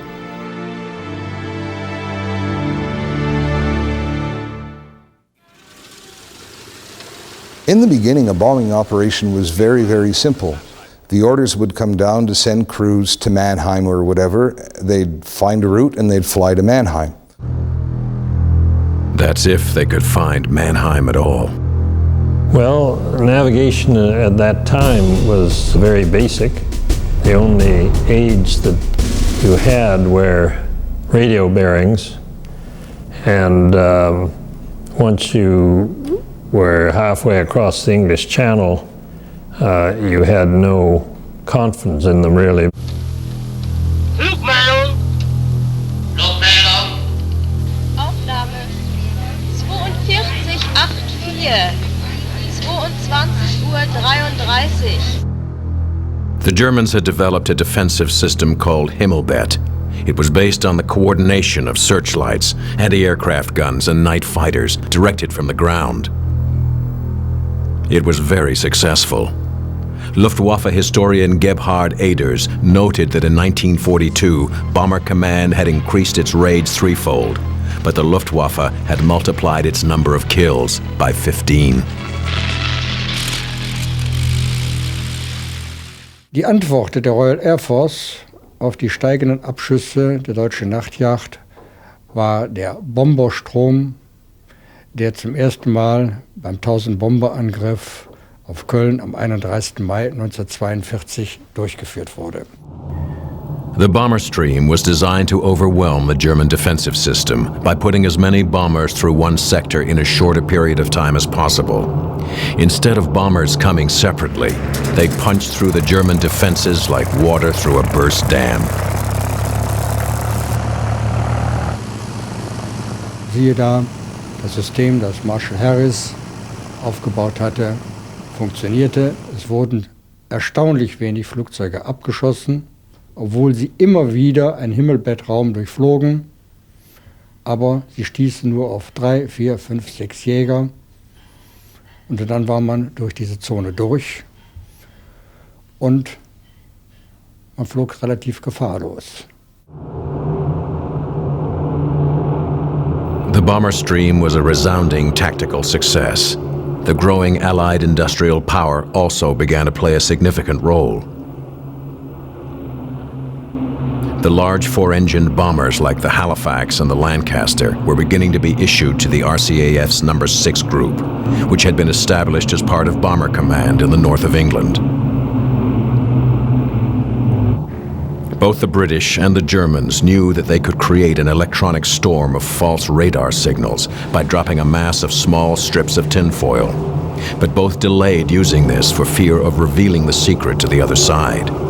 The metal foil was called Window.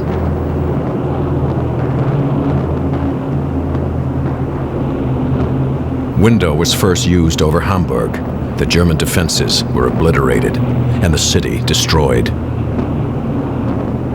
British scientists had also developed new navigational aids that are still used today, like G and Oboe, in order to locate the targets over the blacked-out continent. They both used directional radio beams, and radio beams can be bent or jammed. So the British developed an onboard radar device called H2S. Oh, it was marvelous, marvelous. Most of us were carrying the H2S scanner. It gave you a picture of the ground almost like a topographical map. The built-up area, the water, the trees, the roads, everything all showed up in various shades of black and whites and grays. It was just like a picture of what you were flying over. Every electronic signal has its own Achilles heel. All radio and radar emissions can be tracked back to reveal their sender's location. Unfortunately, we couldn't use it as a main bomber force that often because the little signals that were being sent out to mark the ground and the details could be picked up by enemy forces, and they could home in on your aircraft on those little signals. This system was called Naxos by the Germans, who had even more deadly equipment on their night fighters like the Messerschmitt 110. These antlers are the receivers for an airborne radar called Liechtenstein. It could track an Allied bomber from a distance of a mile. As it was radar, it could be jammed if only the Allies could discover its wavelength.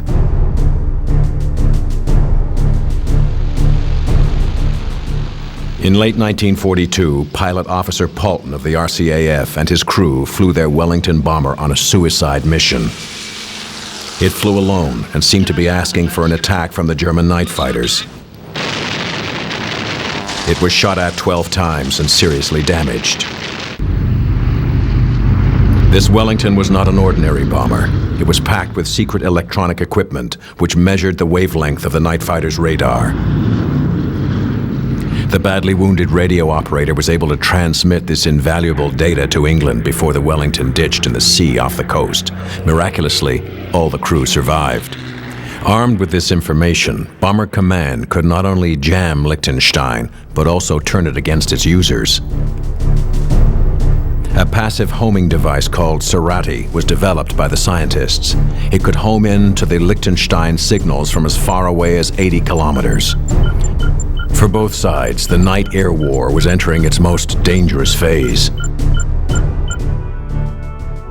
6th Group and Bomber Command were about to undergo a trial by fire in one of the most deadly battles of the war, over Berlin, the big city. The Battle of Berlin began in November 1943. Sir Arthur Harris believed that if he could flatten Berlin or do enough damage in Berlin to destroy the morale of the civilian population of the German capital, or perhaps destroy the morale of at least some of the government circles, he might be able to win the war without requiring massive land battles on the part of the Allied armies. The Battle of Berlin continued until March of 1944. Air Marshal Harris said, "We can wreck Berlin from end to end if the U.S. Army Air Force will come in on it. It will cost us 400 to 500 aircraft. It will cost Germany the war." The air battle would utilize virtually every tactic, technical innovation, and strategy Bomber Command had in its arsenal. A war in the air is subject to many variables, from the weather to new enemy tactics and weapons. Before each raid, all the aircrew would assemble for a briefing. It could make the difference as to whether or not they returned from their operation. We all came together in a big room, crew after crew, all on tables. They would take the cover from the big map on the wall, and you would see lines, zigzag lines, red lines of tape going into a target. Right, climb on track, out here to position A, at Texel. You know Texel will be some heavy flak there, but it shouldn't worry you if you're wide awake. Now from A down to B is no trouble, quite straightforward, but make sure that you are south of Bremen and that you are north of Hanover. When you're clear of Hanover, you've got a clear run through to Berlin. But we damn well paid attention, pardon the term, but we really paid attention to what they were being told by the meteorological people, the people from navigation, and the people from logistics and so on, and particularly the armament people, the kind of bomb load we were to carry and so on. The night raid of January 28th, 29th, 1944 involved almost every type of strategic bomber in the RAF and RCAF inventory. Sterlings, Halifaxes, Lancasters, and Mosquitoes all had significant roles.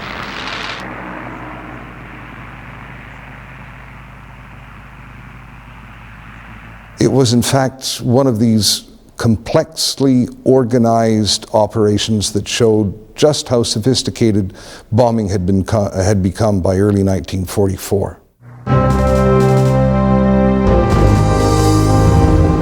The weather forecast was for complete cloud cover over most of Germany and Berlin. The main force route was over the North Sea across Denmark and then south to Berlin. It avoided the heaviest concentration of anti-aircraft artillery. Along the way, there would be red flares dropped to mark the route and aid navigation. The Men of Six group flew over hostile territory every night. The constant danger cemented a bond among the crews that lingers to this day. Well, on the ground, they used to think we were a wild bunch. But in the air, we settled down. It was our lives at stake. Each member of the crew we had knew their job and knew their job well. They had to, otherwise we wouldn't be here today.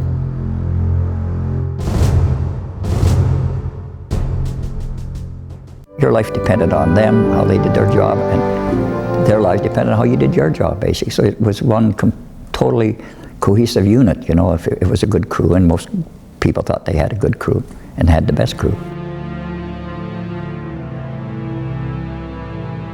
The air crews were not naive. They knew the losses that they were suffering before they took off for an operation. They had seen their friends shot out of the sky. You didn't think about those things. You concentrated completely on preparation and the job that the various crew members had to do. I was frightened, but you did your job. You really did settle down once you took off. You were very nervous, so a lot of us had idiosyncrasies and ritual we'd go through before we took off.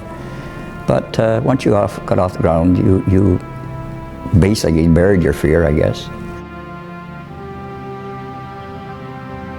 Preparing for an operation, everyone had his own routine to keep. Flying thousands of miles over enemy country can make even a cynic superstitious.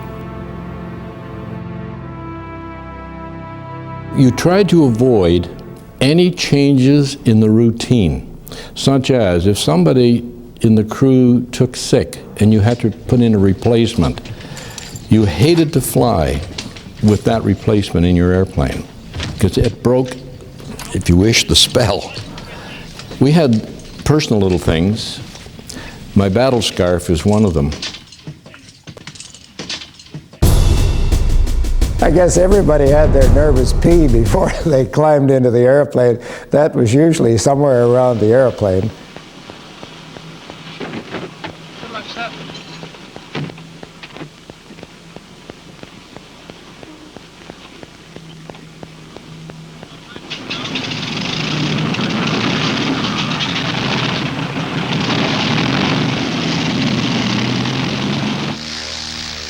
On the night of January 28th, the complex plan of the 13th raid of the Battle of Berlin began, with a few mosquitoes dropping bombs on the city in the early evening.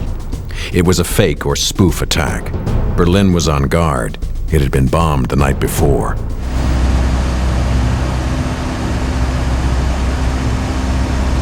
I think the idea was that with these mosquitoes flying to Berlin and back early in the evening, relatively speaking, the Germans would be convinced that Bomber Command was going to fly someplace else that night. In fact, the real target was Berlin.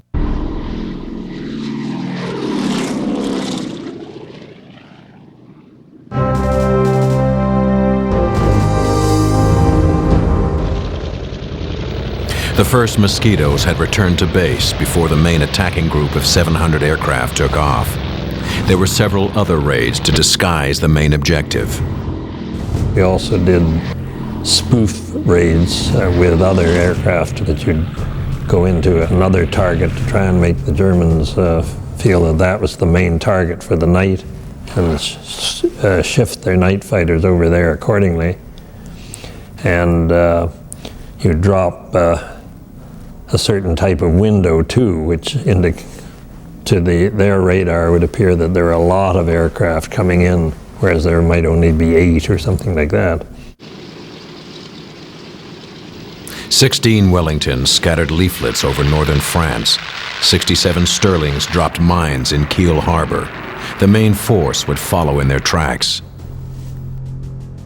As well as this mine-laying group in Kiel, there was a diversionary attack on Hanover, and mosquitoes of number 100 group, the intruders, were sent to the German night fighter beacons that were likely to be in operation that night because of where Bomber Command was flying and because of where the diversions were flying. The main role of the night intruders was to attack the German night fighters at their own airfields. The plane the intruders used was the best the Allies had, the Mosquito. Build instead an airplane just big enough for a crew of 2, 4 250-pound bombs, fuel for 1,500 miles, and it would certainly be 100 miles an hour faster as a fighter.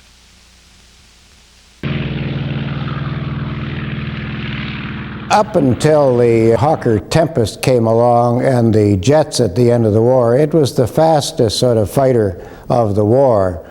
Not even the Americans had anything any faster. At altitude, the Mosquito could do 400 miles an hour.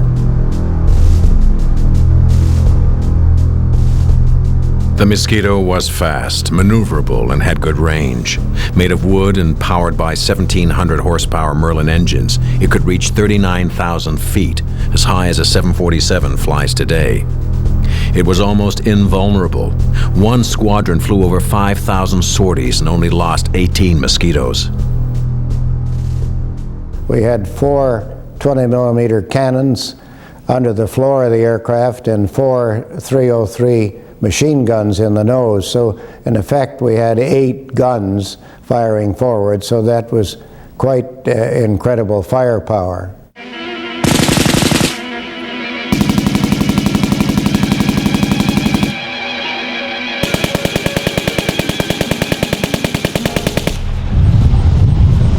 During the night intruder operations, the Mosquitoes would fly deep into the heart of Germany, hunting the hunters. We circled around the airfields, staying a mile or 2 away, in the hopes that they might use navigation lights, or we could pick up their exhaust to catch them before they climbed up into the bomber stream. We actually had more success when the night fighters came back after they'd been attacking the bombers, and we caught them in the circuit.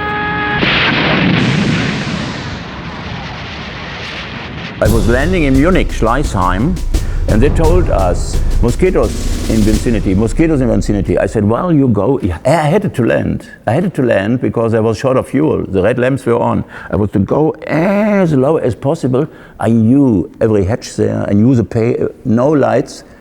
Gear down, landing. And at the moment I was landing, I saw this fellow shooting on me. Thanks God, the tracers were only about 10 meters away, And I made a stop turn and said, get out, get out, get out. And we went out. And this fellow was strafing us, and he got several night fights that night. As soon as we fired our cannons at this aircraft, there was literally a wall of anti-aircraft fire in front of us. And we had to do a very tight turn to stay over the airfield and away from the anti-aircraft defenses on the far side of the airfield. The thing uppermost in your mind was to get the hell out of there as fast as you could.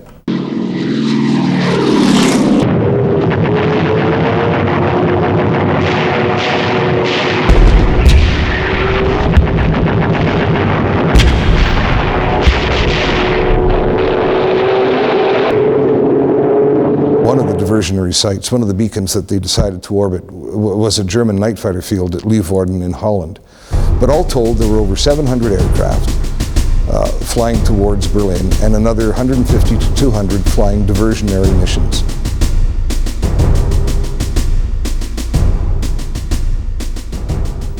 The German defenses, with their Würzburg radars and searchlight belts, were still very much in place. The route over Denmark was designed to avoid the heaviest concentrations of anti-aircraft guns and searchlights in Western Germany and the night fighter bases in Holland, but they still had to fly through the gauntlet to Berlin.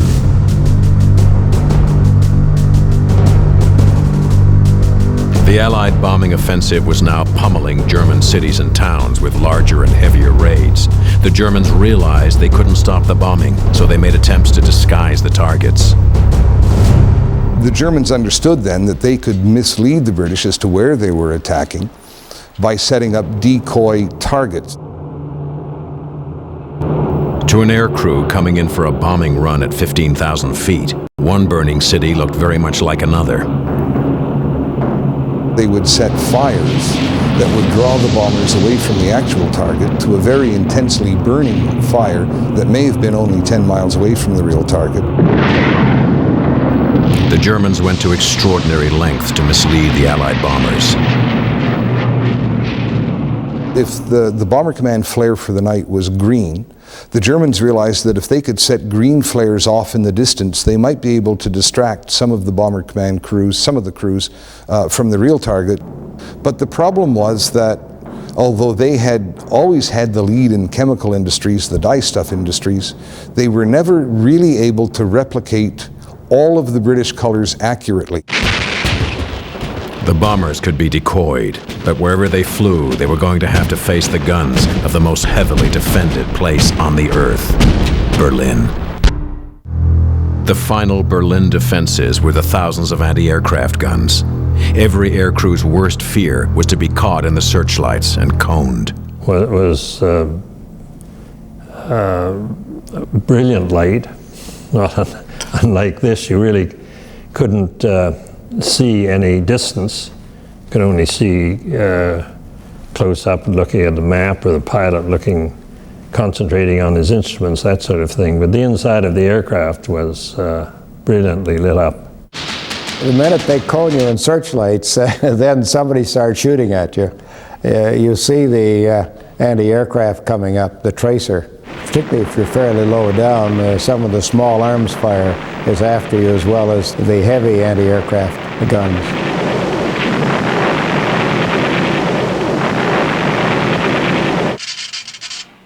The master beam would find you, and you could be sure that instantaneously, maybe a few seconds after the master beam hit you, the satellite searchlights, and all of a sudden you'd maybe have, I don't know, 4 or 5, maybe even more searchlights. All of a sudden, wham, you got searchlights on you from all over. And it just was like bright daylight inside the aircraft. The searchlights stripped the bombers of their best defense, the darkness, and they brought on the greatest danger, the night fighters. When you got cone like that, you knew there was German night fighters going to come if they could get there in time, if they weren't that close to you. The night fighters invariably attacked from the rear. The man in the rear turret had the responsibility for the crew's lives. Your main concern was scanning that sky, because who's next? It could be you. So you did not dare lose your vigil. You've probably seen the turret of the Lancaster, and you've seen that plexiglass that's built into it. All of that plexiglass was taken out. If it was not taken out, we would take it out ourselves, the gunners, because it could obstruct your vision. So we sat out basically in the open. And it was dreadfully cold. 60 below zero was not at all uncommon. That's 60 below Fahrenheit. With luck and good night vision, maybe you could spot the night fighter before he could attack you. When you sat in the back of that aircraft and you saw an enemy aircraft, it was an immediate starboard go or port go.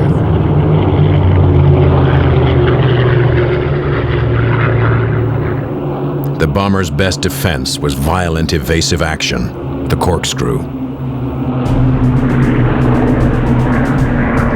It's a case of getting the command from your tail gunner, and you would drop everything, or the people would drop everything, and you would forget what you're doing. You immediately dove to port. You banked and you dove to port. And then you had to tell them what you were doing, because you go that way so far, and then you had to change and continue your dive to starboard.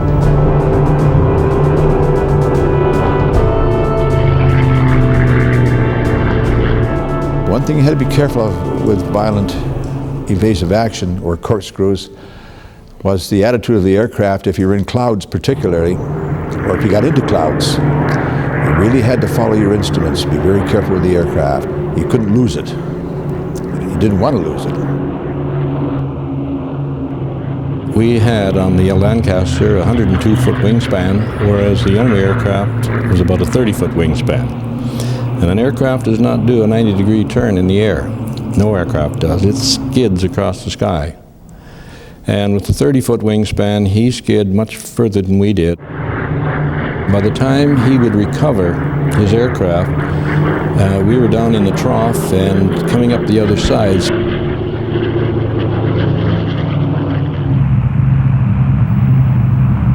On the night of January 28, a typical bomber was taking off for its second Berlin operation. It was one of 12 Halifaxes that 434 Squadron sent off that night from Croft Aerodrome in North Yorkshire. It was a Halifax Mark V, serial number LK740, call sign V for Victor.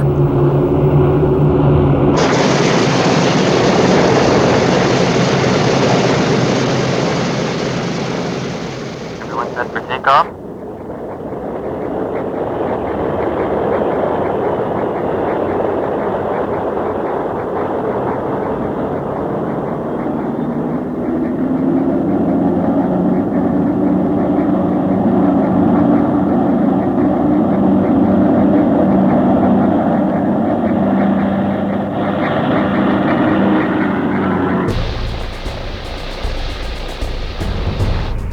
$683 bombers would carry out the main attack.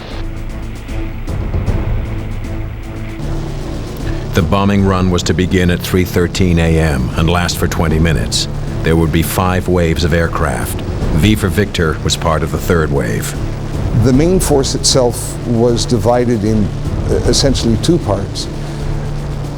And on all such raids where Halifax 2s and 5s were flying, they got the lousy end of the stick because they were flying low. What was done to protect them was to generally put them in the second half of the raid so that they wouldn't bear the full brunt of the initial night fighters sent into the bomber stream. The idea was that the initial set of fighters sent into the stream would run out of gas and have to refuel while the second half of the raid was over the target. At least that was the plan. There was broken cloud over the North Sea and severe icing in the clouds over Denmark. Over the Dutch coast. Too much cloud to see where.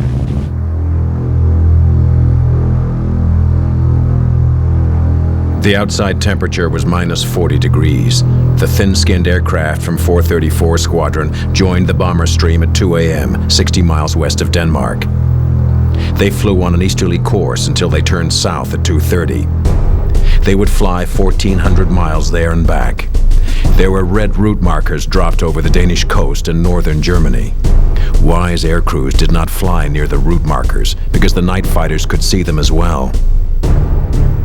The German fighters were in the air, awaiting orders. The first instructions directing them towards the bomber stream were plotted at 1 a.m. when V for Victor was 200 miles from the Danish coast. The first attacks came near the concentration point and over Denmark. 5 attacks were reported by Ju-88s. They actually didn't do a very good job of inserting all that number of night fighters into the bomber stream before arrived over the target. 01, 33,4. 02, 33,2. It took the German ground controllers almost 2 hours to realize that the target was Berlin and order the fighters to fly there.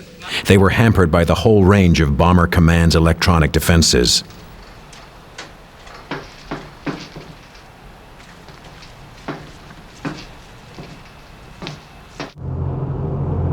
The radar was jammed by window, dropped at the rate of 1 bundle a minute for most of the route. The German ground controllers running commentary directing the night fighters was jammed immediately.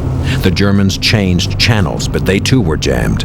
They sent signals on the civilian radio, and those were jammed as well. But the electronic war was not all one-sided.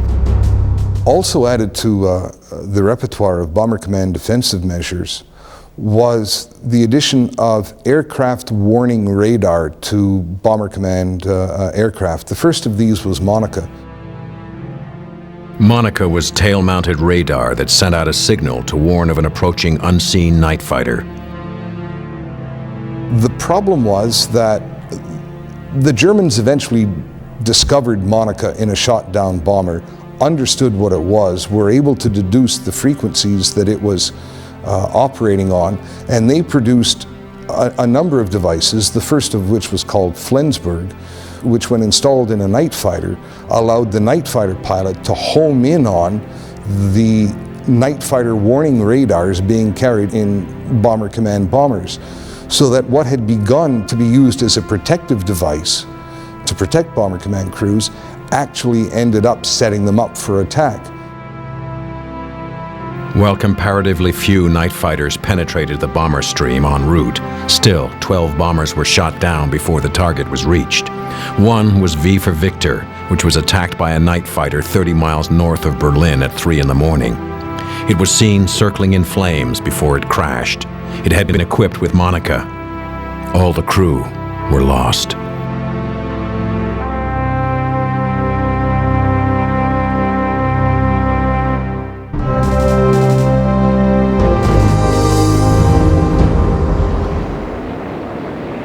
Berlin was covered by cloud with some visibility through the breaks. The pathfinders began to mark the target with red target indicator flares.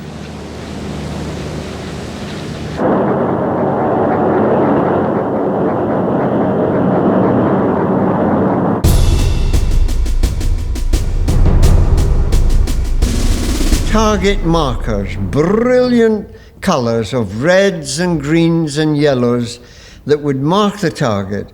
And then when the target was marked, you would have backers up that would back the markers up and put more of that color down. There was always a tendency to drop short of the target, and I used to say on these occasions, only the North Sea stopped Norwich being bombed.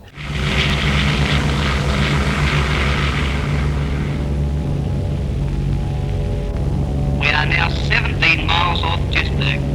Okay, Air Bomber. Over to you. Take over. Right, Skipper. Taking over. Taking over.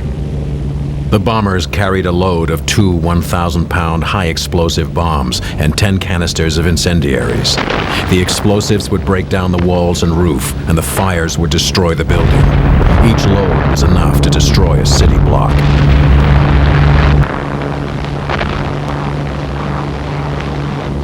It's all right, chaps. Everyone all right? No damage here, Skipper. Yes, I'm okay, Skipper, but the stuff's all over the place. Everything seems to be all right back here. I'm okay, Skip. I think the radio's not for good. Well, it could have been worse. One door's open. Left.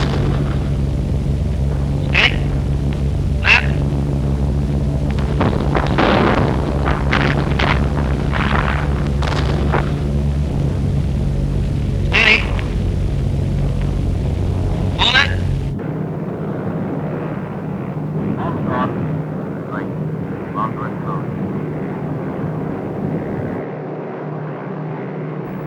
After dropping their bombs, the crews had to fight their way home. We'd been to Berlin and we're on our way back and we got coned, got a direct blast, and my engineer was killed.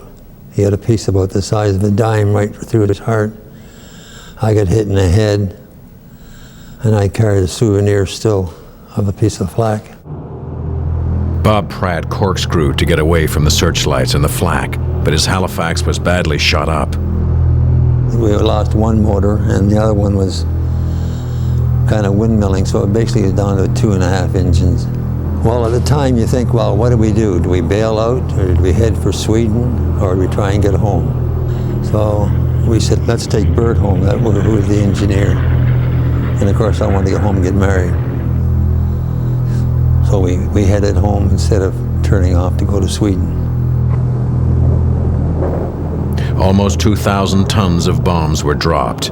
Large fires and prolonged explosions could be seen from beyond the Baltic coast.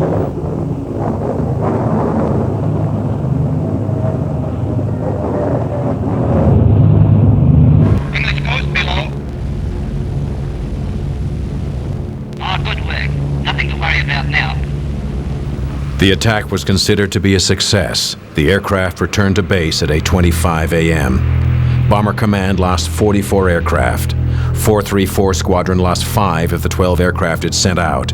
After this raid, the older Halifaxes 2 and 5 were withdrawn from the battle.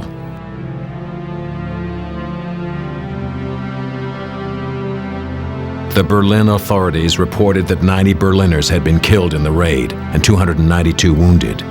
Bomber Command lost 254 dead and 67 prisoners of war. I remember the aircraft going down, of course. One aircraft left us one night all in flames, and it drifted for ever so long, and it just kept going and going and going. And we never did see it hit the ground. I think it burned itself out to a shell on the way down. And I watched that from in front of us till it was way behind us. I remember one time I saw this aircraft hit by a lone flak shell, a Halifax bomber. It exploded, and I saw the members of the crew, not all of them, but 4 of them, just spilling out into the sky, no parachutes on. The Battle of Berlin began in November 1943. It continued until March 1944. There were 19 major raids. Over 10,000 Berliners died, and 423 aircraft of the RAF and the RCAF were lost, with over 2,500 men.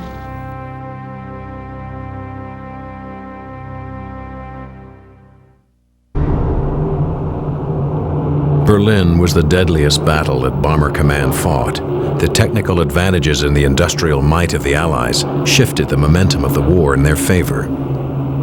Then, right after the invasion of Normandy, Germany unleashed one of the most technically advanced weapons of the war. I was going out on an intruder trip, and I saw this, what I thought was a burning aircraft coming across the channel and entering the English coast. And I actually called the sector controller and said I saw a burning aircraft coming into England at high speed, and that he should know about it. And he said, what you've just seen is one of Hitler's new weapons, the V-1 flying bomb. It was powered by a pulse jet engine that trailed a flame about 20 feet long, and it had about a 1,500-pound warhead, and they fired these things from ramps in France, and we could see them being fired, but we had to patrol at 10,000 feet and dive on them to get enough extra speed to shoot them down. And we had to do this before they reached the English coast, because there was a big anti-aircraft barrage along the English coast. The V-1 was Hitler's vengeance weapon. It was the direct forefather of the cruise missiles that can fly down a street in downtown Baghdad.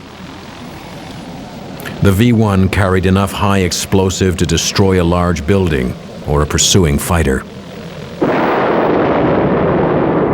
You couldn't shoot them down from behind because the fuel tanks and the bomb would explode and there'd be a lot of splinters, and you didn't want to pick up a lot of debris because you would knock out an engine, so we had to shoot them down from an angle. In other words, use deflection shooting.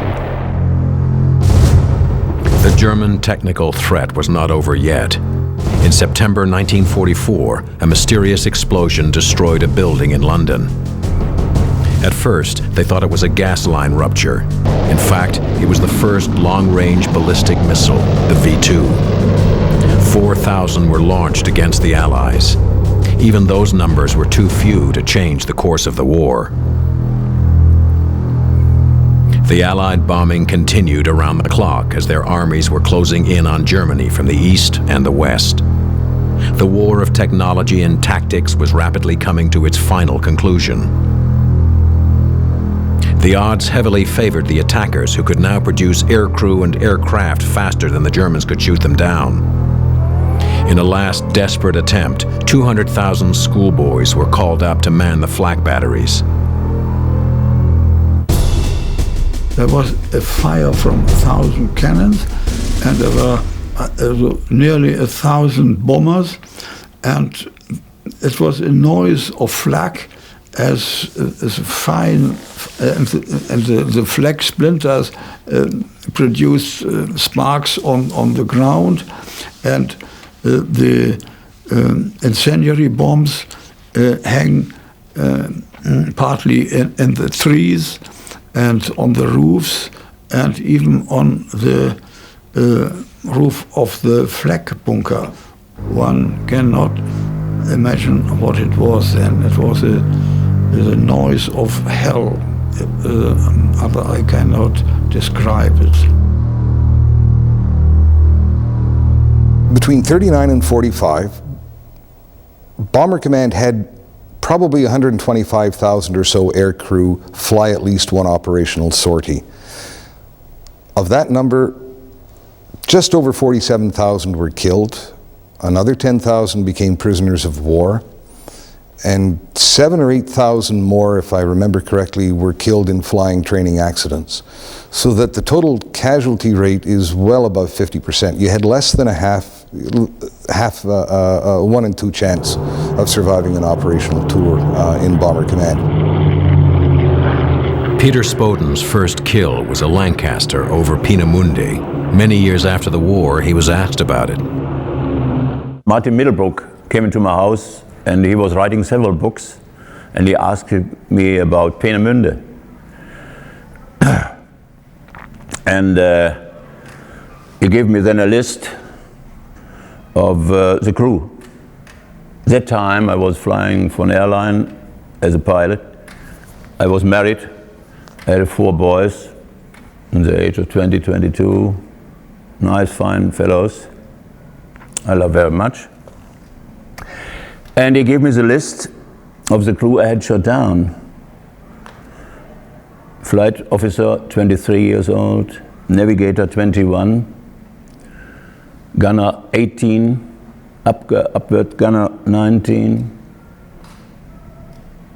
Heaven's sake, I said, these boys were in the age like my sons now. I tell you, I was deeply shocked. This was hurting me. What had I done?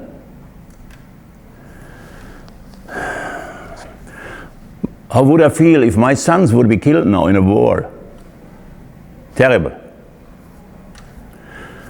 And I can feel how the parents must have felt when they were informed about the death of their sons or the missing sons.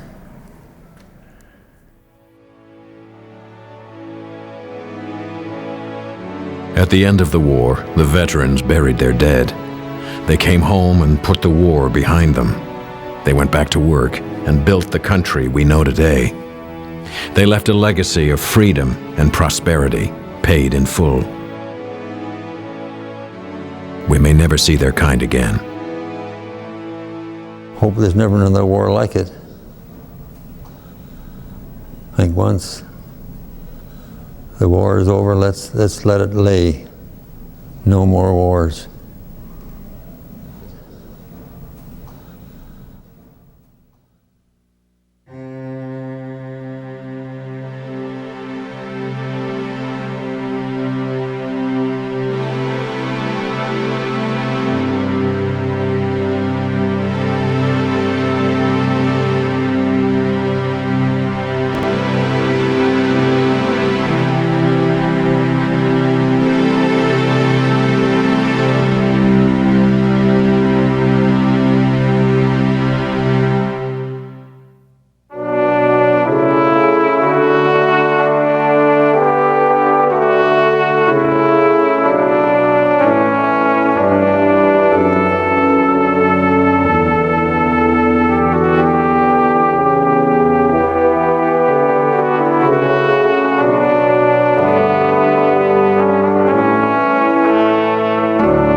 Once there was a war like none other ever before, a war cloaked in darkness, lit only by the flash of flares and searchlights, the explosions of bombs, and the blaze of burning planes.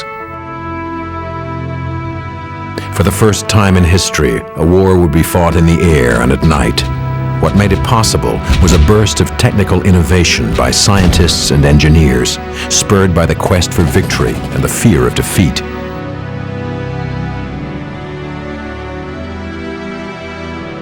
The remembrance of those who die in war is part of the promise made to those who agree to serve.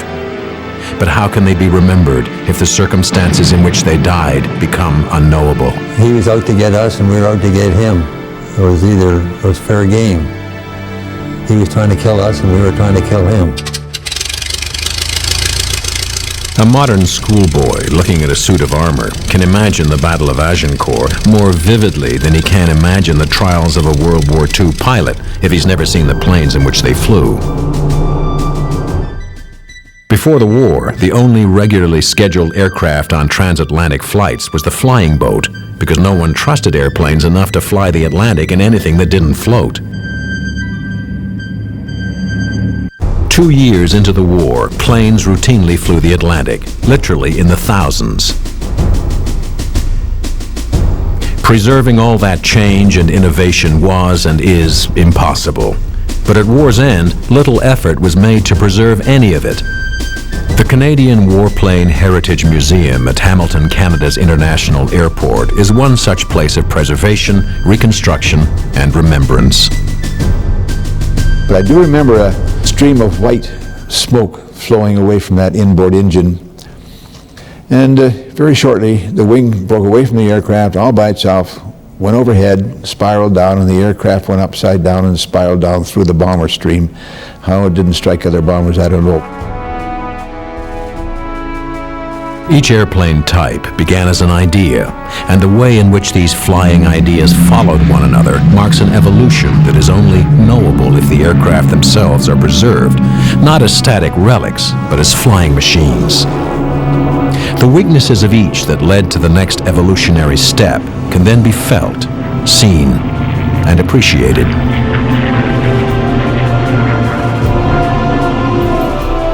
In the war, the decisive events often occurred miles from the action and had to be initiated many years before their importance became apparent. Guesses became decisions as to what planes would succeed and which would fail.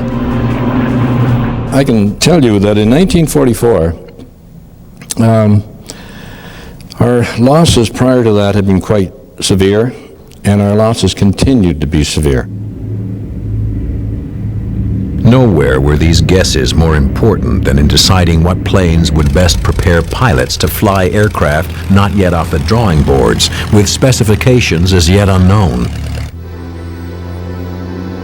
One wrong guess was the Fleet Fort, the only trainer built in Canada during the war that was of Canadian design.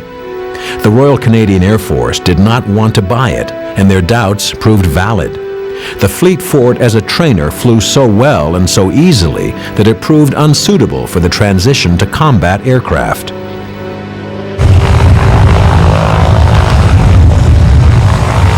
Fleet Fort was an experiment as a basic trainer in which the armed forces at the time, they thought that the step from the Tiger Moss or the Cornells was a little bit too big going from them directly into the Harvard. So they came up with the idea that possibly an intermediate trainer would fit the bill and would help ease the transition in a little bit. But the experience showed that it really wasn't required. And the Fleet Fort and the Yales were pretty much switched over into the wireless trainer mode, in which the rear cockpit was stripped of all its controls, and they installed radios and such to train radio operators.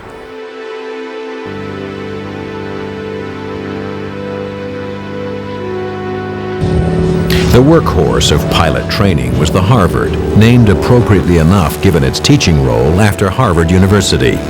It became the standard intermediate trainer for both the British Commonwealth Air Training Plan in Canada and the U.S. Army Air Force. It was basically the airplane that prepared the pilots that were going to be mainly going onto the fighter aircraft, the high-performance airplanes like the Spitfire, the Mustang, Hurricanes, and other fighters of that type. The Harvard, unlike the Fleet Fort, had enough bad habits to teach pilots to respect the high-performance fighters they would ultimately fly.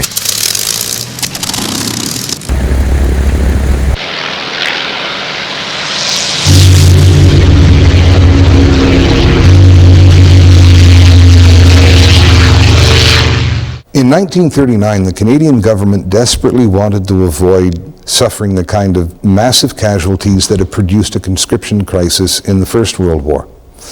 They believed that probably the easiest way to do this was to, first of all, emphasize air training in the safe skies of Canada.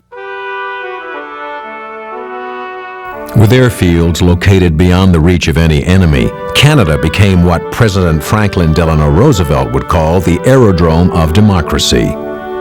The British Commonwealth Air Training Plan trained the air crews of the New Zealand, Australian, South African, Canadian, and British Air Forces. Training fields were established in more than 50 Canadian cities and towns from coast to coast.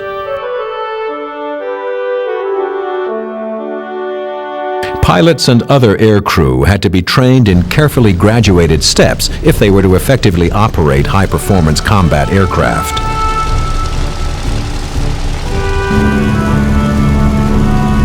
Most pilots began with the Tiger Moth, a peacetime aircraft on which they were introduced to basic flying skills. Those are my best times, really, I think, because I had a great time flying the little old biplanes, learning how to fly them.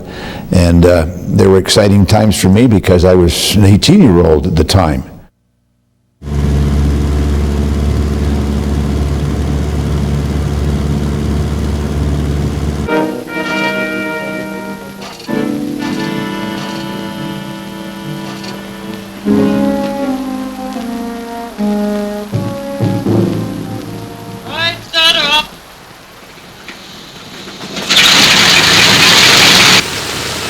Very few of the young men from the Commonwealth had ever flown before.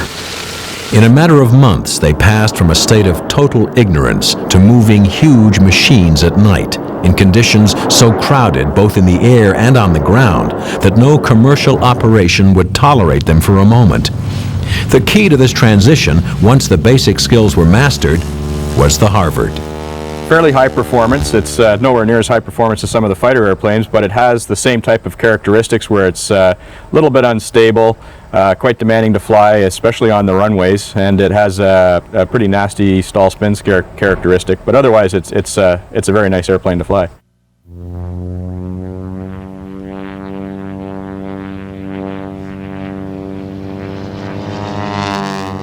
The student would be in the front, the instructor would be in the back, except when they were doing instrument flying, there's a canvas hood in the rear seat that would cover up the rear seat so that the student couldn't see outside, and they would be flying by the instruments in the back seat, and then the instructor in the front could release the hood, and then the student would be going on visual references again. The Harvard had been created as a trainer for war, in contrast to the Tiger Moth, which made its training debut during peacetime.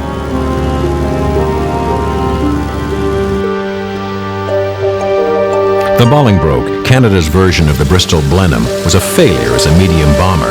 Too slow, too cumbersome, carrying too light a bomb load.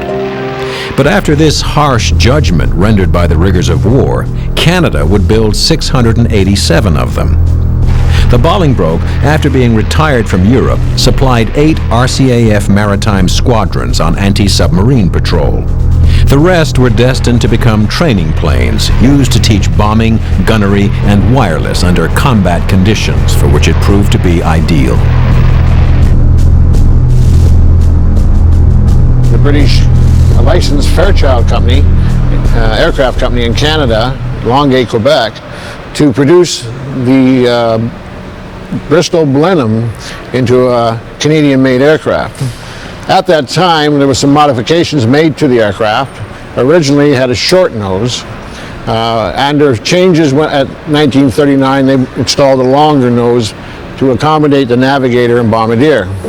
It was used as a trainer inland to train pilots from the British Commonwealth training program. But unknown to many, it served on the east and west coast and the Aleutian Islands.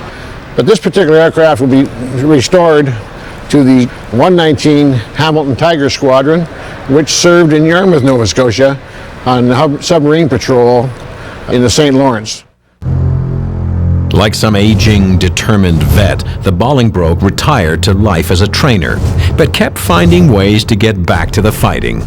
There was 21 merchant ships sunk in the Gulf, awaiting convoy duty to England. 119 Hamilton Tiger Squadron served well. They got a few submarines at the time. More than simply restoring an aircraft, the Bolingbroke project has become a personal memorial. Wayne had been working at the museum for 6 years when a gift from his mother changed his life. As I was retrieving these aircraft, I was handed a scrapbook by my mother at the time, which I'd never seen. And in that scrapbook, I found a picture of my father, who had trained in a Bolingbroke at Jarvis. During the war, Wayne's father served with both the RCAF and RAF, ultimately being transferred to Tunis in North Africa. In December of 1943, he was shot down over the Med, and nothing was ever found. One ration box, one seat cushion, and an oil slick. That's all. For individuals like Wayne Reddy, the Bolingbroke Restoration Project is more than assembling a piece of our past. This is a very, very important part of our history and our life as we know it today. All things that are benefited from today come from the fact of what they did then. So every aircraft that Canadians flew, every artifact we can find is so important to make sure that the people who come behind us will always realize of what they did to be to where we are today. It's so important. The scourge of every U-boat was the Canso, which the Americans called the Catalina. It is seen here in colors as a firefighting aircraft. Operationally, it was painted the color of the North Atlantic. Many believe it was the Canso with the Liberator whose increasing range made it possible to reach the center of the Atlantic from either coast that helped to tip the Battle of the Atlantic in favor of the Allies. This Canso will be restored to the colors and markings of the 165 RCAF Bomber Reconnaissance Squadron and is dedicated to the memory of Flight Lieutenant David Hornell.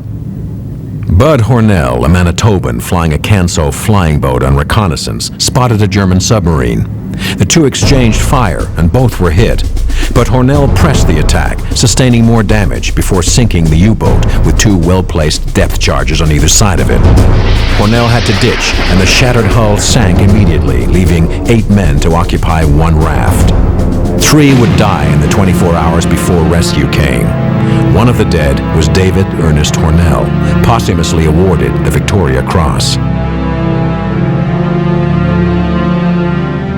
The memory of pilots like Bud Hornell comes vividly alive when the Canso skims the wave tops, evoking memories of searching for the wolves of the sea more than 50 years ago.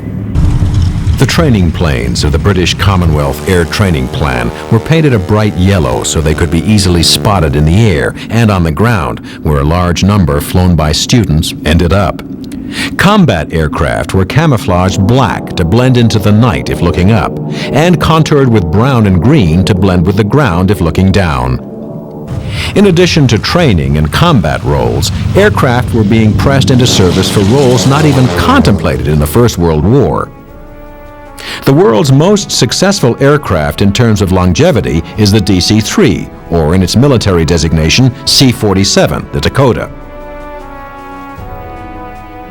Since it made its appearance in 1935, more than 13,000 have been built, and as recently as 1990, 3,500 Dakotas were still flying worldwide. The Goonie Birds, as they were affectionately called in their wartime role, provided cargo and personnel delivery, glider towing, and parachute drops. They were to the war in the air what the Jeep was on the ground. This particular one is also something special. The second highest lifetime flying miles of all operational Dakotas, 82,000 hours of airtime, and 12 million miles, the equivalent of flying around the Earth 450 times. The DC-3 from the museum was built in 1939, so in terms of remembrance, it is a working reminder of the 3 RCAF Dakota squadrons of World War II. The DC-3 was a civilian design, which, like so many men and women, went to war and then returned to civilian life, something very few aircraft were able to do.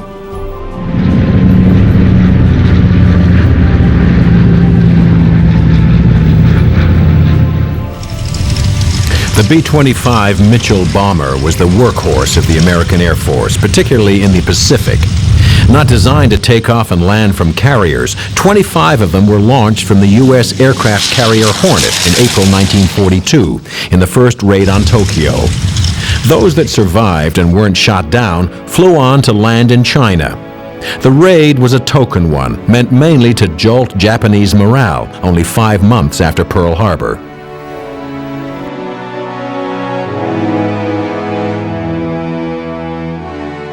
Light bomber, attack bomber, fighter, reconnaissance, and transportation, flying people in and dropping them behind enemy lines.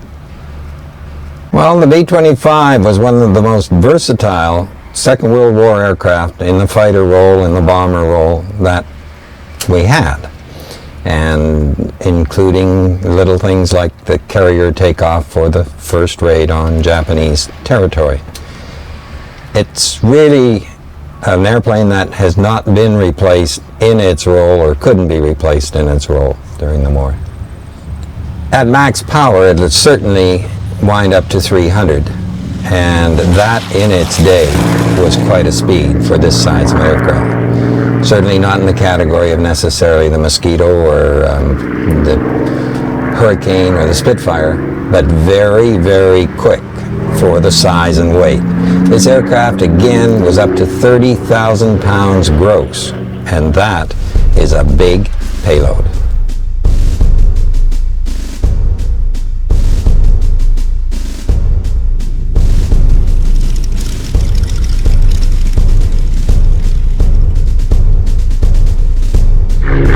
The A-26 Invader made its appearance at the end of World War II. Comparing it to the B-25, it provides an excellent example of how aircraft improved and evolved under the pressures of war. While almost the same size as the B-25, it flew 100 miles an hour faster and carried 25% more bombs. This one was flown by Captain Chester Mathieu of Ottawa in Indochina for the French from 1951 to 1954. It represented a new level of engineering sophistication.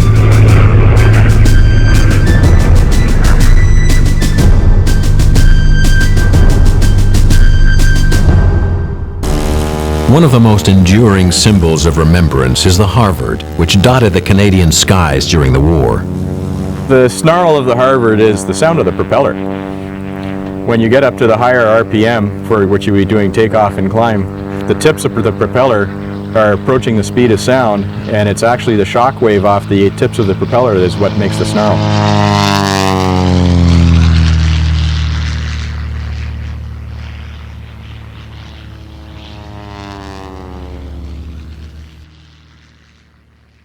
Our whole reason for being is that it's alive. The aircraft fly. You can hear them. You can see them. There's smoke. There's oil. There's hydraulic fluid.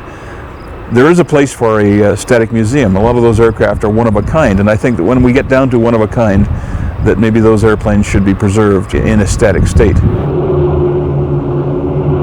The mandate of the museum is to preserve these aircraft in flying conditions so people can see them in the air, which is their natural state. Two of us back in 1971 decided to buy an airplane, high-performance type airplane, and experience the thrill of flying a World War II type combat airplane.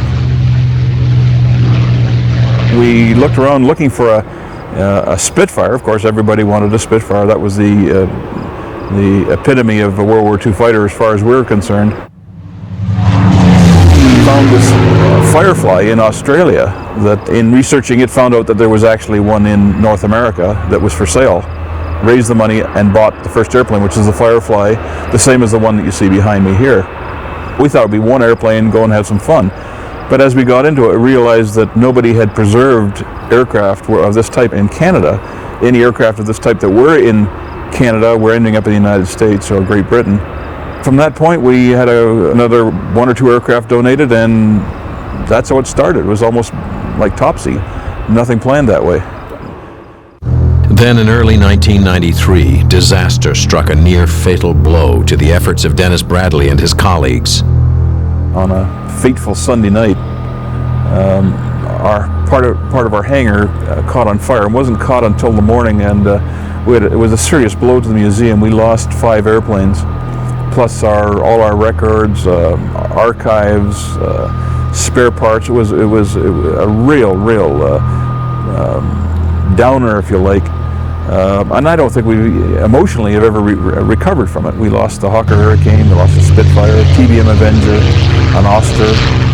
Stinson 105. The Hurricane and the Spitfire were going to be part of our memorial flight to fly alongside the Lancaster. A lot of work had gone into those airplanes. We were very, very proud of them. It was a disastrous fire, and thank heavens, part of the hangar where the Lancaster was stored it was a concrete block wall and acted as a fire break, and the Lancaster itself was not damaged. Unlike other museums designed simply to preserve the past, the emphasis on machines that work can lead to unexpected complications. The creation of a museum that features 1940s technology that actually works presents unique problems, not just to make them function, but to make them operate with today's specifications. I think one of the biggest challenges is making sure that the aircraft, as far as the flying airplanes and the restoration products, meet the standard of Transport Canada as far as meeting the Canadian aviation regulations. And sourcing parts can be a big problem. And the airplanes tend to have a mind of their own. They can break, as you know, during some of the filming at any time. We know that the airplanes are in good shape, and we do a repetitive maintenance schedule with the airplanes that meet the Canadian aviation regulations. An equally versatile British-designed aircraft, the Lysander, succeeded both in training and in war by occupying a special niche in each. The short takeoff and landing used an elaborate system of slats and large flaps to enable the aircraft to land and to take off on unprepared landing strips in battlefield conditions. It was the aircraft of choice for the transportation of agents into occupied Europe, often returning with escapees, including Allied airmen. Under certain conditions, it could take off in as little as 165 yards, while its slow flying speed made it perfect for towing targets that supplied gunnery practice for trainees. After the war, some of these airplanes were used as crop sprayers across the plains. This one was found in Saskatchewan, and when they found it, it had a tree growing up through it, and it was derelict. A farmer had bought it after the war for whatever reason, usually for the fuel in the tanks, and that's how we found it. There's a group of us who come out on Thursdays and Tuesdays and during the weekends, and my thing is fabric work, but I am sort of the coordinator of the aircraft, and we have many people on different parts of the airplane doing all sorts of things at all times. If we have an original part that's broken, we have to reverse engineer it, supply drawings, get a sample of the material, and then we construct the part. The theory of working on this airplane, these airplanes, is the same as any other airplane. They have to meet a certain standard of safety. We're lucky in this area that we use a lot of volunteers from industry. There's a local steel plants, and we get a lot of retired machinists, inspectors, you name it. We have people that do all kinds of jobs in industry that we take advantage of. We find ourselves like Tom Sawyer putting these people to work on our projects, and it's really rewarding.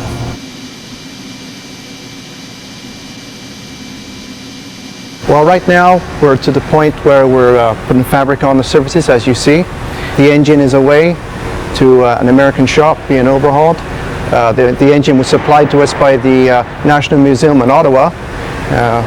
And we're looking at 2 years at this point.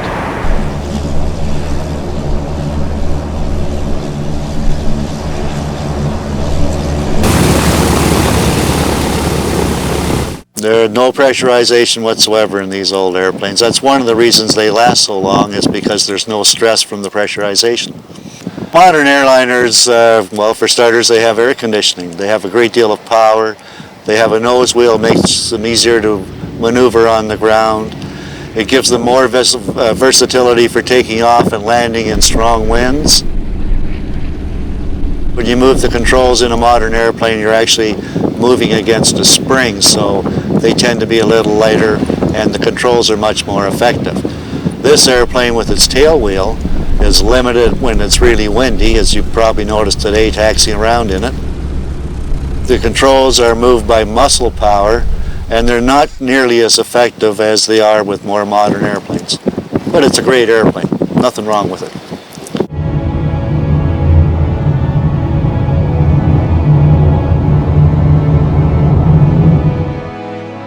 The The Lancaster bomber was built for war, a fact which sealed its fate once peace came.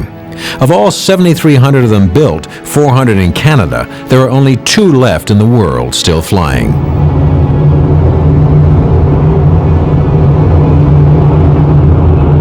We always have fire guards, as called, people standing by with fire extinguishers in case things start to burn on us. With one of these levers, turn that on, which admits fuel to the engine, and press the appropriate one of the 4 starter buttons. That, in fact, mechanically turns the engine over, much the same as the starter in a car. And in the event that you lose an engine, you can go through the gate by moving the throttle sideways and pushing it, as we say, all the way to the wall. It's incredibly noisy. I've heard it described as being similar to 3 mad monks saying high mass in high-pitched voices. I fly a 747 for a living, and to begin with, there is no real comparison. As I mentioned before, there is absolutely nothing automatic about this airplane. It's what we as pilots would refer to as a muscle machine, only in the sense that it does take a lot of muscle to manhandle it around the sky. It literally takes more of us here in the flight deck of the airplane to handle both the controls and the systems. The only air conditioning is by opening the windows. Incredibly hot and uncomfortable.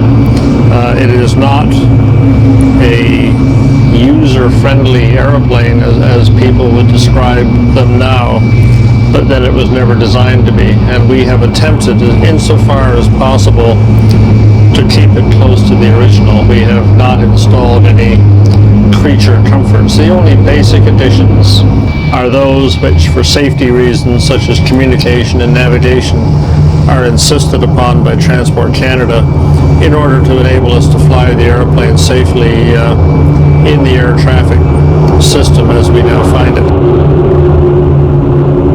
It is a pleasure to fly. It is and can be a very nimble airplane. It can be flown very gracefully, if you will. There are not that many things, however, that you can do with an airplane of this size to display it. We are told by audiences for whom we have performed that the airplane flies beautifully and certainly sounds very attractive in the air, certainly different from most other airplanes that you see in North America now. The differences in American and British design and the philosophy behind each are also on display at the museum. The Americans stressed the ease and speed of construction and maintenance on the American-built Harvard. The fuselage is removable, making electrical and other maintenance fast and easy. The British, conditioned by a shortage of pilots during the Battle of Britain, had different concerns regarding airplane design. It was what we now describe as a single-pilot airplane. That is, everything around the pilot was designed to be reached conveniently by the one pilot. That is, the trims, which you can see here, the flaps up and down, the wheels up and down, the bomb door lever, which you will probably not be able to see, which is out of your sight down below my left hip, the throttles here, the propeller controls here, fuel controls, etc., as you can see, are all within very easy reach of the one person sitting in this seat. The control column, which is quite obvious, is original. The instrument flying panel directly ahead of the pilot is almost totally original, with the exception of one instrument which was added to bring it up to modern standard. And off to the side, the one modern navigational instrument which we possess. When the airplane is up at the upper end of its speed range, I'd say it's probably equivalent to bench pressing maybe 100 pounds odd or something like that. at the lower end of the speed range, particularly when you're flying in the airport circuit, it can actually be very, very light and docile. The exertion comes particularly when you're flying formation, which requires constant movements of the controls, constant movements of the throttles. The airplane does not respond as quickly as do many of the lighter, more agile fighter and trainer type airplanes, and it can be a really good workout. The airplane was, for its day, a perfectly conventional four-engine heavy bomber. It is the Canadian-built version of an English design. It has a wingspan of just over 100 feet and a length of approximately 75 feet. During the war, they were flown to a maximum all-up weight of 66,000 pounds. At the museum here, for various reasons, we fly the aircraft only to 53,000 pounds.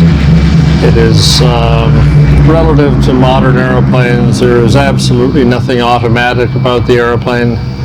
And with the exception of a few of the systems, such as communication and navigation, most of the original mechanical innards of the airplane, so to speak, still exist, just as they did in World War II. Whatever judgment the perils of combat failed to deliver to warplanes was often delivered by peace. The aircraft of World War II had qualities perfected during the war, which proved useful in peace.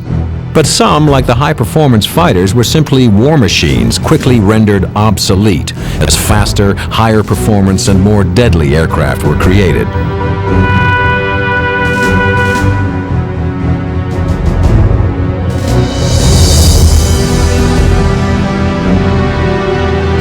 The Lancaster, with unmatched flying and operational performance, could carry a 22,000-pound bomb and could, when called upon, take evasive action that would escape the machine guns of enemy fighters. Originally, in the wartime configuration of the bomber aircraft, it was crewed by 7 people. The British in those days flew the airplane basically as a single-pilot airplane, so there was one gentleman in the nose of the aircraft who was both the bomb aimer, also doubled as the nose gunner. In the cockpit or flight deck here, there was the single pilot, an engineer, a navigator, and a radio operator, and 2 more gunners, the mid-upper gunner and the tail gunner, who were down at the rear of the aircraft. It was contingent on the rear gunner never to drop his guard, so you were constantly looking out into the blackness and hoping that you would see nothing, but once you did, then to take that evasive action and save not only yourself but the aircraft and the crew. They come at you in 2 ways then, either from your level from behind or from underneath behind. And we were attacked on one occasion from almost above. He dove at us from above, coming in from way behind, and the gunners, of course, had clear vision of that, and the tail gunner called for evasive action, which was that old favorite term, corkscrew, and the aircraft had to do some violent evasive action. Once you saw an enemy aircraft, instead of engaging him immediately, you would instruct the captain with starboard go or port go, whichever direction you wanted him to drop the airplane.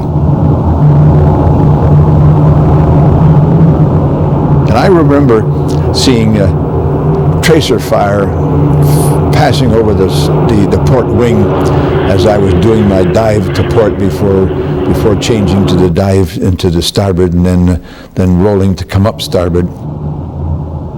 It was very, very quickly done. It had to be quickly done because that enemy aircraft was coming in fairly fast. And when that aircraft would drop, it would go into what we call a corkscrew. But I remember seeing the tracer fire coming over that wing because this fellow was pooping at us. Pardon the term, but that was a term that we all understood. On that occasion, everybody was firing at that same aircraft, and I think that aircraft was destroyed. But before we could report our incident to debriefing back at base afterwards, some other crew had claimed that aircraft. So I guess there were a number of aircraft pooping at him because he made himself quite obvious sitting back there behind us over the target area. And just as we were going in on that bombing run, right behind us, a little bit above, just slightly above us, an ME-110, a Messerschmitt 110, right in the bomber stream, right over the target area, which was rather unusual because the flak is coming up pretty heavy. But there he was. What happens? Your bowel turns to water from fear.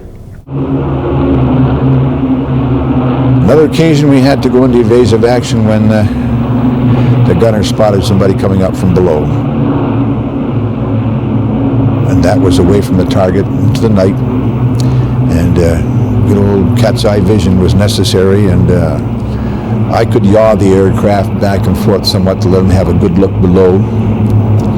But on one occasion there was one sitting there, and I don't think he ever made an attempt to come up under us, but we went into a violent evasive action on that case too.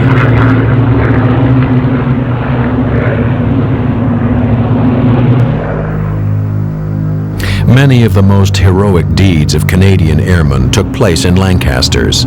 Whether it was Johnny Fauquier hovering for more than an hour at the destruction of Peenemünde, thus delaying the introduction of the V-1 for 3 months, or Andrew Charles Minarski displaying heroic compassion towards a member of his crew.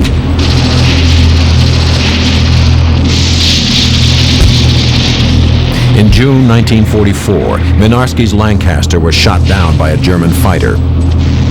With the plane ablaze, Minarski tried repeatedly and in vain to free his rear gunner, jammed into his turret. When Minarski finally jumped, his chute was on fire. Eyewitnesses on the ground said his descent to his death was like a Roman candle blazing across the night sky. Miraculously, the gunner lived to tell the story of Minarski's bravery. Minarski received his Victoria Cross posthumously. But preserving the true site of Minarski's heroism grows more and more costly. The work of preserving the technological past, primarily the planes of World War II, becomes more necessary and more difficult with the passage of time. The rarer the planes, the more expensive they become. I guess the single challenge that we are faced with is funding. We can find parts to keep them flying. If we can't find the parts, in a lot of cases we can make the parts. When these aircraft were first retired from the service, the price of them was very, very low. It's gone up to the point now where certain consumable parts are back in production again because the prices are so high. Our biggest problem, and it's an ongoing problem, and it's a problem not just our museum faces, but virtually every museum in the world faces, is funding. There's no money from at the government for this type of operation. If there is, it's very, very limited. So we have to do what we can do, whether it be display the airplanes at air displays, or have functions in the hangar, or encourage people to visit. We do whatever we have to do to try and keep the cash flow. The cost of operating these airplanes is, to give you an example, in 1972 to overhaul a Merlin engine was $4,500. Today, the cost is over $60,000 US. The Lancaster we have here represents an investment of volunteer time and corporate donations, probably in the neighborhood of $3 million. That was from 1977 to 1988 during its restoration period. Today would be much, much higher than that, and I'm not so sure that the corporations that were involved at that time would be able to do it with the economy the way it is today. So I think we were lucky to be able to, we're at the right place at the right time to put this airplane in the air, and it certainly has been a rewarding experience.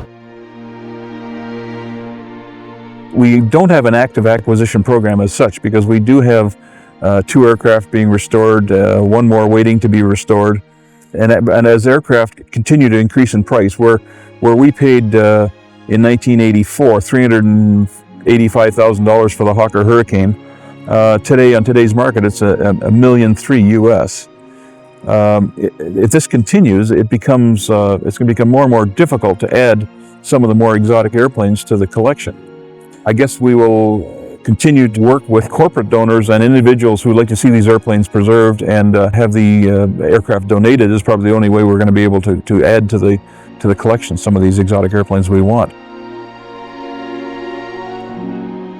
However, things happen in funny ways. Back in 1996, the spring of '96, we acquired the PBY Catalina, Canso.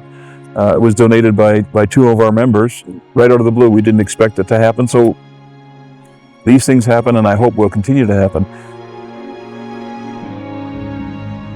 I've been doing this now for something over 10 years, and I hope to have a few good years left in me yet, even perhaps after I retire from active flying. But what can I say? It's one of only two in the world, and it has been exactly that, a real privilege. Every time we have some senior gentleman come through the hangar to look at the airplane or to visit us at air shows, etc., whenever anyone says, I used to fly these, I have long since learned to pay attention, because I have picked up innumerable little things which are basically pearls of wisdom, I guess best put, but which are not to be found in any of the manuals, of course. And the sad part is that the calendar is obviously taking its toll, and many of these gentlemen are simply no longer with us. And it's my job, both as a pilot and certainly as the instructor on the airplane, to pick up as much of this as I can, and within the context of our modern rules and regulations, to pass on this knowledge and technique to the gentlemen who will in fact be my successors.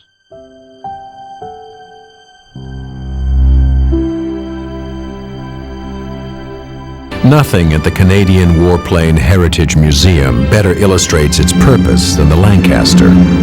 The aircrew of Bomber Command sustained the highest casualty rate of any Allied service arm.